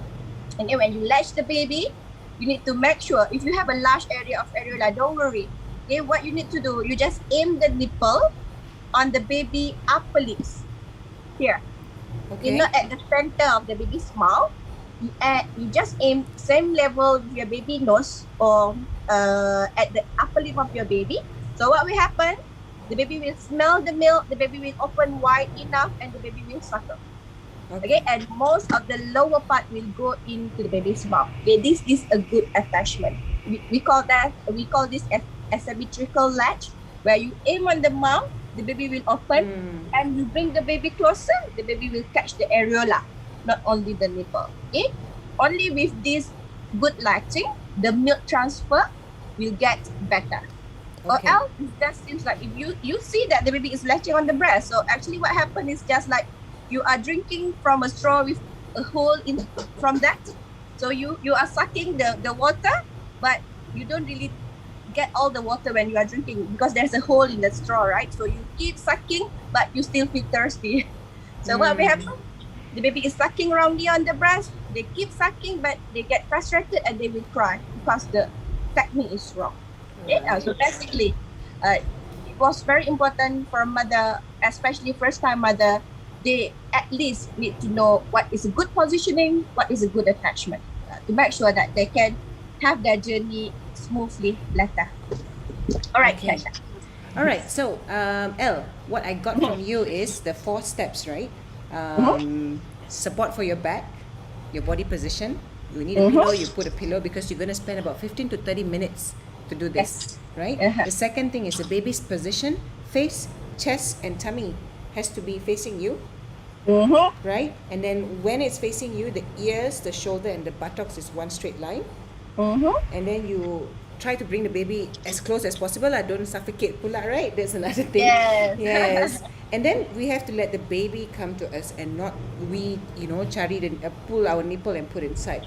And then when it comes to how to get the baby to open the mouth and, try to get the best latch is to actually take your nipple and then put above here, and then the baby will naturally smell the milk and buka mulut and suck.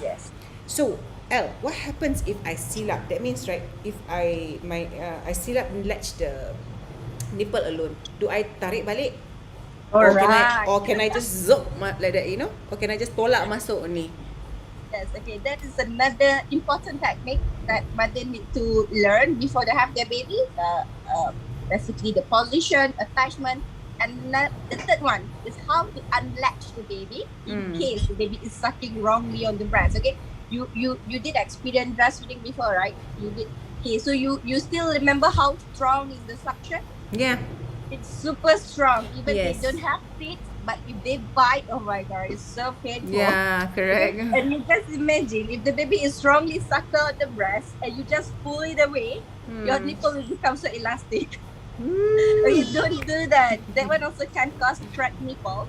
Will end up with a very painful feeding later. So what you need to do, if you know the baby attached on the breast and it's not a comfortable latching, don't just straight away pull the baby's head away. It's a big no. So what you need to do, you just use the power of your little finger. All right. So when the baby attached on the breast, what you can do is just from the tip of the baby's mouth, you just press down and unlatch the baby. Right. Just just make sure that you let the baby suck a little bit of your finger. Okay, just make sure that the vacuum is not strong enough before you bring the babies out from the breast. You cannot just simply like, oh my god, it's a wrong latching, and it's okay. You can see that your nipple will follow your baby's mouth. Okay, and it's so painful. Yeah, Okay, so so the little finger, yes, and then you just unlatch. Okay, before okay. you unlatch the baby. Okay, either the baby is doing a wrong latching or the baby fall asleep on the breast. That is how you unlatch the baby from the breast, basically.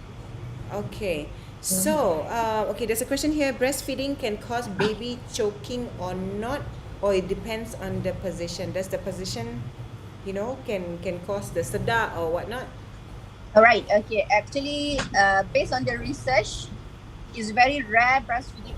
I never heard about breastfeeding cause baby choke on the breast, but it do happen from a baby who feed from a bottle. Okay, and basically it's because of the flow. So as long as the mother position the baby correctly on the breast, and okay, what I know, maybe this man who asking, okay, baby will choke on the breast if the mother flow of the breast milk is very fast. Okay, if you get what I mean, especially for a mother with oversupply, means that when the baby feed on the breast, the flow is too fast. The baby might choke, but it's not like choking, and then they cannot breathe. It's just like they will just unlatch themselves from the breast. Okay, so but there's something that mother can do if you see that the baby start like to feel not comfortable on the breast when they start sucking, like a scissor hold, leg back, a breastfeeding technique. And if mother experience and this seems like the baby not be comfortable at the breast, they can just ask help from any counselor to just look at their feeding. But it's very rare baby will get choke on the breast. Okay, if they do it correctly. Okay, I have a question for Dr. Ray. Dr. Rachel, just now we mentioned about breastfeeding too much, too oversupply. Is that a problem, or is it something that we can how does that happen, the oversupply and suddenly you know, too much of milk? Is it something that is, something, how does it happen? Is it bad? Is it good? Why suddenly it happens? Well, it Is depends it bad? it depends from one individual to another, Sasha, because it relates to how much the intake of the baby is in the womb itself. From the, if the baby consumes a lot, it sort of stimulates the mom to produce more and more milk, and that's when engorgement and all this actually happens, because it's related to how much the baby actually consumes when it's in the stomach. I mean, it's in Feeding. yeah, all right. So that actually happens. So it differs, because sometimes the first child might have a lot more consumption compared to the second child. It is not something that is constant. Sometimes the first child before being born can actually consume a lot, causing the breast of the mom after birth to be more engorged, because the supply and demand has to be balanced. So the demand is more for the child when prior to giving birth to him or her is way more, then it will correlate to how much of milk the breast is actually producing. But it's not the same for the second child. The second child might not need as much milk. And yeah. Okay. Relates. So, Elle, how Yes. do we know when our baby dah kenyang? All right. Yeah, a very good question, because when I basically ask a mother, why you think that the baby is not getting enough, okay, or why you think that the baby is not get milk, okay. So the answer is because that depends on the baby's cry. Okay. So first thing that as a parent, especially as a new parents, you need to remember the only way baby talk to us is by crying. Right? Right, that is the only way they communicate with us. Cry. Okay, so how you know either the baby is getting enough, basically, especially for a newborn baby. So how you know that the baby is getting enough? Okay, you need to see your baby's diapers, the output of your baby. Oh, okay. All right, okay, the Right. output of your baby is it was so important for you to see that, because you cannot see how much the baby drink, you cannot see how much the baby consume, how much the baby did drink, but you can always look at the baby output. Okay, And that is the best way how you know that either the baby is getting enough or not. Okay, the frequency of the urine, and you can also look at your baby's stool color changes. Right. So basically, for a newborn, they will pass a meconium, which is a very greenish black color at the first few days, and by day 4, it will change into the lighter green color. And before 7 days, it's supposed to be yellowish color. That is a best indicator for you to know either the baby is getting the milk or not. All right. So after that, okay, how you know that the baby is getting enough? Okay, when you have your mature milk come in, okay, basically you can see that the baby is sucking and swallowing the milk. And before the feeding, the baby breast will, the mother breast will be hard, and after the feeding, the breast will get softer. Oh, okay. Yes. So that means we know. So the like finish lah the milk, right? Then we know that it's enough. Like habis. You get that feeling, right, El? That's what you're trying to mean. I think her internet is a bit lagging. Hi, El. Are you still here? I think it's lagging. Yeah, I think it's lagging. And maybe her baby is also looking, her child is looking for her. I can hear that. Hi, El. Okay. Never mind. Doctor, just, while waiting for her, before we say goodbye to her as well, let's wait for her to come back again if she can. Sorry. Yeah, sorry. She's here. Yeah. Yeah, okay. Suddenly off. Really sorry. No worries, Right. El. So, El, so as far as I understand, how do we know if our baby is dah kenyang or is full or not? Is we cannot see how much that went in, right? And then Yes. so there's two ways. One is we check what's in the diapers, both stool and also urine. And then the second one is you feel yourself your breast when it's hungry. It's from being full, then the thing minum finish, then it will be soft again. Yes. This is the two ways lah. Yes. And basically after 1 week, after 1 or 2 weeks, the baby will gain back their birth weight.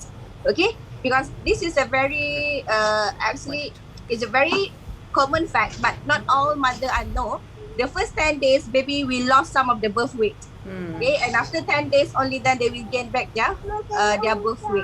Okay, So let's say if your baby is born at 3 kilos, then the first 10 days they will lose about 200-300 grams, and then Yes. after 10 days with the proper breastfeeding, we will see Yes. that it comes back to 3 kilos, and then it moves on from there lah.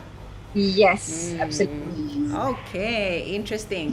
Okay, El, anything else you want to add in? I Yes. think that is because we cannot really discuss, because breastfeeding is a very large topic. Okay, but that is a very important point that all mothers are supposed to know. Attachment, positioning, the correct technique to make sure that they can breastfeed their babies well later. Correct.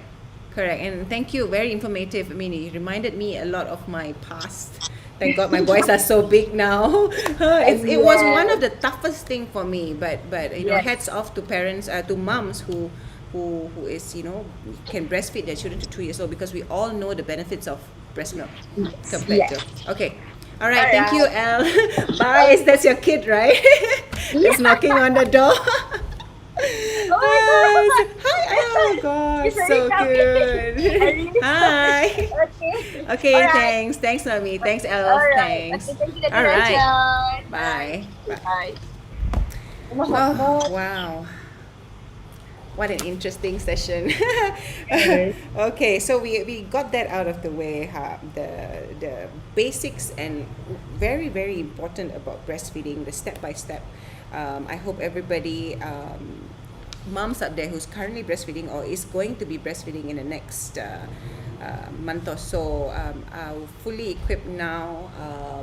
If y'all are still need more consultation or want to look for El Penny for further consulting, then you can reach her at Nut Mushroom, NADMASROM on Instagram, and you can DM them there. So next I'd like to invite Miss Azrin, who is also well known as Kakak Condom, and she has been everywhere. You can find her. You can even Google a Kakak Condom on the internet, and you can see all the work Azrin has done. She works very closely with the younger generation in terms talking about things that are more taboo for, I think, in terms of parents talking to their children. So Kakak Condom is there to, she has her own podcast. She runs her own show, Kakak Condom, where she reaches out to the younger generation in topics related to their body, self-care, and I think a lot to do with the younger generation's confidence. So today with Azrin, Kakak Condom, do I call you Kakak Condom, Azrin, or Azrin yourself? Either way is fine. Fine. Still know my name. Yeah, okay, so Azrin, today, Azrin and Dr. Ray, I think we will be talking a lot on breast confidence, since today's topic is pertaining breast. But I wouldn't want to just touch on breast alone. I think this section will be more for the younger generation, about confidence, about the girl's confidence itself. So this idea came up about this topic. It's because I think if we look at what's happening on social media and what I think on Instagram, how Instagram models now that term, people are very, wanting to be what they see on the internet. Oh, let me wear this, let me put something, let me take this pill to grow my breasts and all that. So I mean, with your line of work, how you have been going down to meet even college students and all that, do you see this happening, in terms of what's your thoughts about this? Well, in relation to what you mentioned earlier, Shasha, is that we're living in the 21st century now. There's social media is everywhere. Basically, everyone has a smartphone. Almost every person that you turn to your left, everyone had. I mean, it's almost unheard of if you don't have a smartphone. Even if, let's say, circumstances is that you don't have a smartphone, you have access to social media. Internet is just literally at the tip of your fingers, right? So when you want to compare what we're facing now in the 21st century and how things are 20 years ago or 15 years ago, growing up, we did not have the accessible the what would I call it, the features Yes, correct. one that we have now. We didn't grow up with that, so of course there's that detachment with the other side of the world kind of thing. So right now, like you said, young women, they are more inclined into changing their bodies because they don't feel like they fit in with the cool girls or the cool crowd, or they feel like they want to look like somebody like Kendall Jenner, for instance. Right. She's a celebrity, she's a model, she's literally the idols of so many young women all over the world, not just Malaysia. So things like this, it sort of indirectly, it affects young women's confidence. It affects how they reflect on themselves, how they live their daily lives. Actually, this is when when it affects their confidence, when it affects their daily lives. Eventually, it could cause into things like bulimia, anorexia, and things like that. So women or young girls, they eventually turn to things that are harmful for themselves. Essentially, indirectly, then it affects their confidence, it affects their self-worth, it affects how they perceive themselves. So what do you think? It's all about globalization to a certain extent, because there's no way we can control it. As much as you'd like to control it, there's no way you can control it. Yeah, I think we can't deny, the many articles, the many, I think public figures that are going out there and advocating, hey, love your body, love this, love that, and all the love your body yourself and all that stuff. But it's still very hard to touch because girls are doing it for, I'm not too sure who are we doing it for, these girls. You must look for a push-up bra because then boys won't look at me. how do you think we can, do you even think we can ever reach that point that, you know, the next generation, because our generation, I think my generation, we are all screwed in the head, you know, like, okay, we need to look a certain way because, you know, this and that. But I do see, personally, I do see the shift in the coming generation, the teenagers now, 18-year-olds and all that, that are, you know, being themselves. They let go and let loose. But I think it's still tough because I see 50-50. So do you think we can ever come to a point that girls are going to be confident, or is it their parents' influence, you know, like, oh, my mother said I have to look like this because then boys won't marry me? What do you think? I think there are a few factors that will probably affect our the next generation in a way, mainly because we're from Malaysia, right? We adopt we're Asian. We have a very strong cultural background. We still, we still see our parents on a regular basis, kind of thing. The reason why is because Asians actually adopt a more Culti- cultivistic approach. I think I've got a bit of a tongue Cultivistic. somewhere. Yeah. Okay. It's at the tip of my tongue. Cultivistic approach is because when you want to compare us to, let's say the states or the Western countries, they adopt a more individualistic Right. approach, right? They're more about individualism, finding themselves. But because of our culture, because of our heritage, Asians generally adopt a more collectivistic. Finally I got it out. Collectivistic Collective. Yes. collective. So we identify ourselves as us, we, you and I kind of thing. Where in Western countries it's more of me, I, not us, right? So um what what that's indirectly, that's one of the challenges that, in a way, ironically, that's going to be a factor for us to move forward in here in Malaysia, right? Because why is because, like you mentioned just now, Shasha, there's a lot of factors. You have your mother coming in and say, you have to change your body to look a certain way because no one will want to marry me, kind of thing. So you have all these, in a way, as harsh as it sounds, you have all these makciks coming in, you have all these aunties, the neighbor, you will definitely hear the cousin's neighbor's auntie's wife said that I'm overweight. So you always have all these, in a way, women putting women down, Correct. indirectly, right? So of course, some people, they don't mean to do it. They don't have intentional harm to really put you down. But imagine 10 people telling you, oh my gosh, you need to lose weight. You're too big, or you're too flat. Change yourself. So imagine growing up with that, right? And we are living in the 21st century. We are all about women empowerment right now. Correct. Women, we are growing every day. We are getting stronger. We are getting tougher. We are learning to be on our own 2 feet. But what we need right now is we need to be able to empower each other.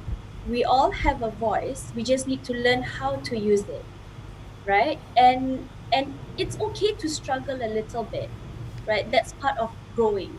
Right. So we actually need to be able to, in a way, we need to respect our differences, but at the same time, we need to also understand that each person has a different story. Each person has a different form of upbringing. They have a different form of family background, biological background, everything. So many different factors, but we just need to be able to take it a day at a time, and of course, not put each other down, because we're all about women empowerment right You're now. right. So we're taking it a day at a time, and we're not we're not all about keeping quiet and just following the flow. We're literally creating our own flow.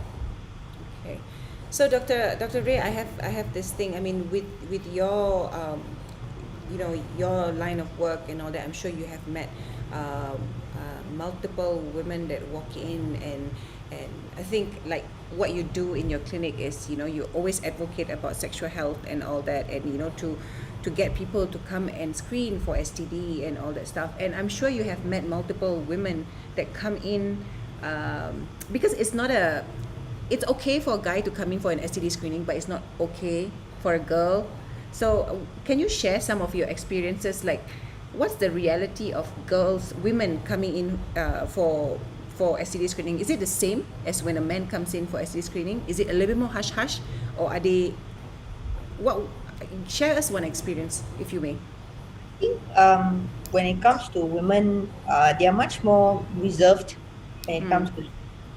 Okay, I've got patients who call me at least about 6 to 7 times before actually coming and seeing me, because they're very particular about their confidentiality and who is going to register them, who's going to ask them, who is going to actually even take their vitals. A lot of this thing comes into play because they are very insecure about the fact that if I am coming in to screen for an STD check, or if I'm coming in to talk about something which is so-called hush in Malaysia, I need to make sure nobody else is hearing me or knows about me except me and my doctor. And I think that is one of the daily realities which I face every day. Whereas in the cases of men, I find them basically walking in like it's part and parcel of their life. Like if I'm a guy and I am sex randomly with everyone, then I am bound to get STDs. So it's a proud thing for me to come and get checked because I am actually taking my precautions, you know. But in women, it is different because they are much more reserved. They feel like I am actually making a mistake. It's a sin coming and checking an STD and stuff like that. And the way I put things out, sometimes it takes a few sessions before they can actually open up and come out as to why they're actually screening. And one of the worst case scenarios were when the STD was actually from her own father. So this was, yeah, this was a very complicated case which I encountered, but somehow managed to resolve as well in the correct way. But it took me 2 to 3 sessions to actually find out, and for the patient to actually open up to me and tell me that yes, it's actually a healthy, in her perception, it's a healthy relationship that she's having with her dad.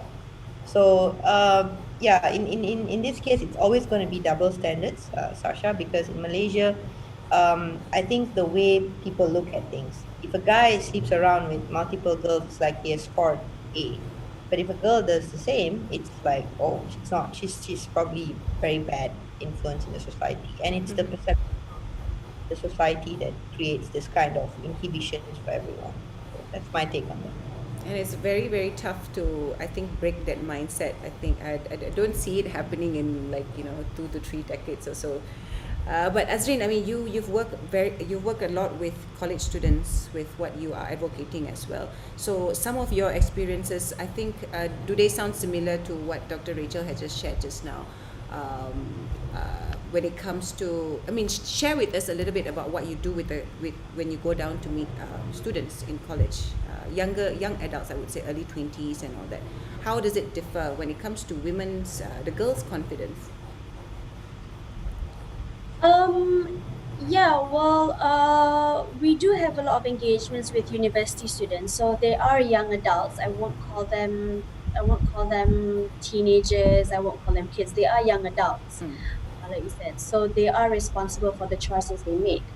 Um, when we engage with the university students, we are often invited, for those who don't know, we are often invited to speak to different universities or sometimes different courses and different years as well, where the lecturers and sometimes student bodies, student clubs invite us over to talk about very basic information, basic workshops that are related to sexual health. So it will be STIs 101, HIV 101. So it's just very vital information that the students require. That the students need to really equip themselves and protect themselves as well as their partners from any infections.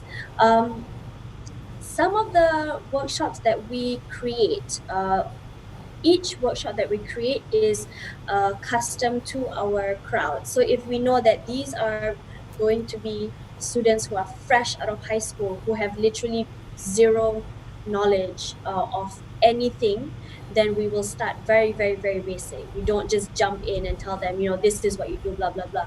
It will, number one, it will lead on to so many questions that could potentially cause the student to turn to the internet and get wrong information, number one. And number two, it could really confuse them even more because, when you're at a young age, you are still trying to figure out what's going on with your body, etc., etc. So it could be very confusing. So some of the questions that I have gotten are actually, like you mentioned, Dr. Ray, is that the boys are a bit more, of course, they get a bit more excited when you talk about these topics, right? So girls are a bit more reserved.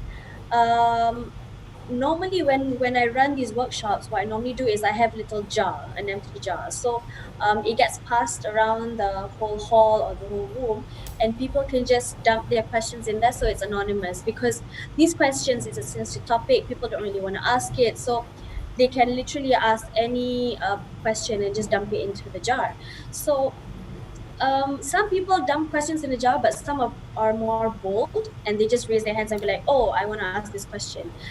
Most of the time, the questions that I get in the jar are very explicit questions, but they are related to their health. But what I have realized is, so far, after my workshops, I do get many students who come up to me and ask me privately. I have not gotten a single boy who has asked me behind the scenes. Boys normally just go like, "I have a question, A B C D E F G. I want to know why blah blah blah. Is this happens and blah blah blah." But it is it's almost it's already an expected thing. After my talk, I'm just waiting for the girls to come up and ask me, right? And this is when they ask me about, is it okay if my partner does A B C D E F G? Is it all right if I do this when I'm feeling like this? If I'm not ready and he tells me that he really wants me, etc., etc., what do I say? What do I do? So sometimes it's not really about giving them the ultimatum of the answer, because at the end of the day, they will be deciding what's best for them. So the best that we can do is really equip them with the right knowledge, the right information, so that they can make a well-informed decision by themselves. We do not want to scare. We do not want to scare students. That's not our intention, because when you scare them, you could be deterring them, you may not be deterring them. It could go either way. But if you equip them with the right information, the correct knowledge, then they can make a well-informed decision. Because there is no way that any parent in the world can control their child 100%. There is no way anyone can do that, right? When you send your kid to school, is there a guarantee that if you really control your child like crazy? I know some parents who really nail their children down, but in that 5 hours that you leave your child at school, what makes you think your child is at school, right? So there's no way that a parent can really monitor their child 100%. So one of the questions that I have actually gotten, um, I will not mention which university I got it from, but I've mentioned this in a couple of interviews because it still shocks me until today. Um, it was by, again, a girl, of course. It was from a girl. This was about, I got this question about 3 years ago, probably around that. So it was from a university that was out of state, a bit far out from the towns and whatnot. So it was quite secluded university. So she came up to me after the talk, like not what normally students do. She came up to me after the talk, and I noticed that she did not come up to me straight up after the talk. She waited until everyone finished their turns and everything, and I was just wondering, is this girl gonna talk to me? She's not gonna talk to me. So I just waited it out, and she came up to me by herself, and she actually asked me what was the difference between um, you know um, an oil lubricant and a petroleum gel lubricant. So I had to explain to her the different types of lubricants and whatnot. So the reason why she had asked me is because there are different types of lubricants out there in the market. However, when it comes to condom usage, you can only use a water-based lubricant Right. and a silicone-based lubricant. You cannot use oil-based, no, because it actually corrodes the latex and it can tear and whatnot lah. So she was not aware of all these things, and she actually, I quote, she was asking, she was telling me that, oh, I have a friend, right? Of course, it's always I have a friend. So she was like, Friend. I have a friend whose whose boyfriend has used minyak hitam. Yeah. Minyak hitam, as in minyak hitam is Black oil oil. lubricant, Yeah. black oil for The car. the car. And I had the shock of my life. Mm. I said, "What do you mean?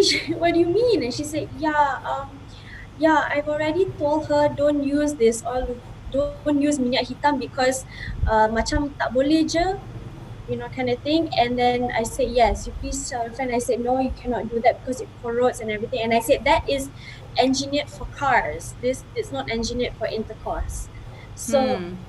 um uh I asked her, I said, what was the justification in using minyak hitam? I said, isn't it clear minyak hitam is for cars? And she said, oh, it's because on the box or on the bottle it normally says lubricant. So even though it sounds silly for us, Yeah. it's like, isn't it logical? It's logical that lubricant minyak hitam is for the car. But again, I think we take for granted the exposure and the understanding that we have on, you know, whether it's you know, general knowledge or things like that. This girl was literally, she took the word lubricant so literal that she thought, oh, lubricant, oh, boleh multifunctional lah, I guess. So according to her is that her friend and her friend and her friend's partner lah, she was asking on behalf of her friend, they have used minyak hitam before.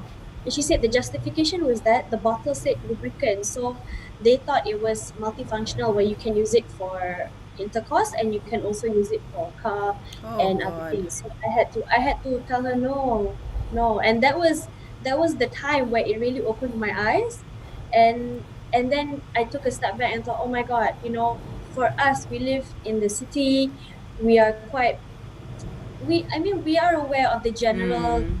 things, general knowledge when it comes to health, but that was the biggest shock for me until today.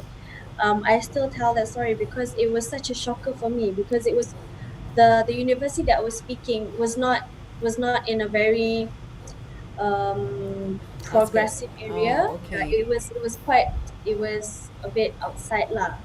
So I that was the day I was just like, oh my gosh, okay. Mm. Um, we need to take a step back and understand that not everyone has the privilege that we have, and not everyone is as lucky and as blessed as we are, or as we are. You know, to know what the difference is in terms of lubricant and personal lubricant is very different. Yeah. All So right. Okay. Okay. Thank you. So, I think we can. I think by the looks of it, right? Sometimes I always listen to what people are doing. You know, advocating, like, you know, girls love yourself and all that stuff. I think that still has to be consistently be done, because Yeah. it's not a 1 year thing or a 2 year thing. There's many different, I would say, segregation of, I mean, group of people that has different upbringing and all that, and I think a lot, I mean, we in the, as we grow older, we will become those kind of parents that will build and that will raise children that are more acceptable, learn about all this versus what we grew up with. I mean, our generation of parents. So parents, us, this generation, the prior generation to the younger adults right now, should continuously speak up more. That will help. I mean, to avoid scenarios like what you just explained about, because it's mind-boggling to think about this lubricant thing. It's no joke. Yeah. How someone Yeah. can say car lubricant is the same as what you use in sex. Yeah. I don't even, it sounds just absurd, because what was the boy thinking for suggesting that as well, and what's the girl thinking to just accept it, Yeah. accept what the boy just says, you see. Yeah. So, okay. Sorry, Shasha, Yeah. just to add on to that, Mhm. is that I think it's something that is worth saying, because you mentioned that, what were they thinking and things like that.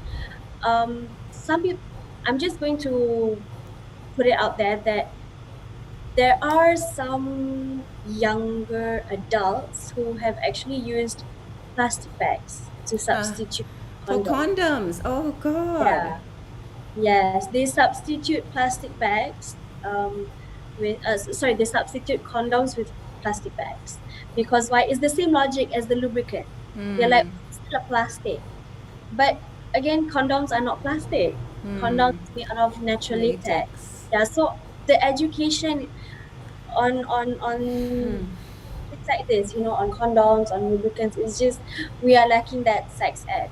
Mm. So I think it's just our duty as well to continuously talk, not to say be open. There's nothing to be open about it. This Mm, is the facts of life. mm, Um, People like us keep, you know, talking about it as much as we can, and parents as well, to shift their, mindset, I would say, in hopes to hoping that they can become a mm. more vocal parent to their own children as well. So okay, time does not permit anymore, because we have to end before 12. So Okay. and okay, so thank you, Dr. Ray and Miss Azrin, Kakak Kondom, for your time today. And I think we should be doing more of stuff like this, consistent stuff like this, to keep talking and eventually get the word out to the younger adults, even to the elder generation, even in our generation, which a lot of us continuously need to be educated sometimes, right? Okay. So before we go, please allow me to read out the promotions that MUC Healthcare is currently running, which is a free pap smear for any pelvic ultrasound at any of our polyclinic MUCs in Bukit Bintang, Kajang, and Labu Negeri Sembilan.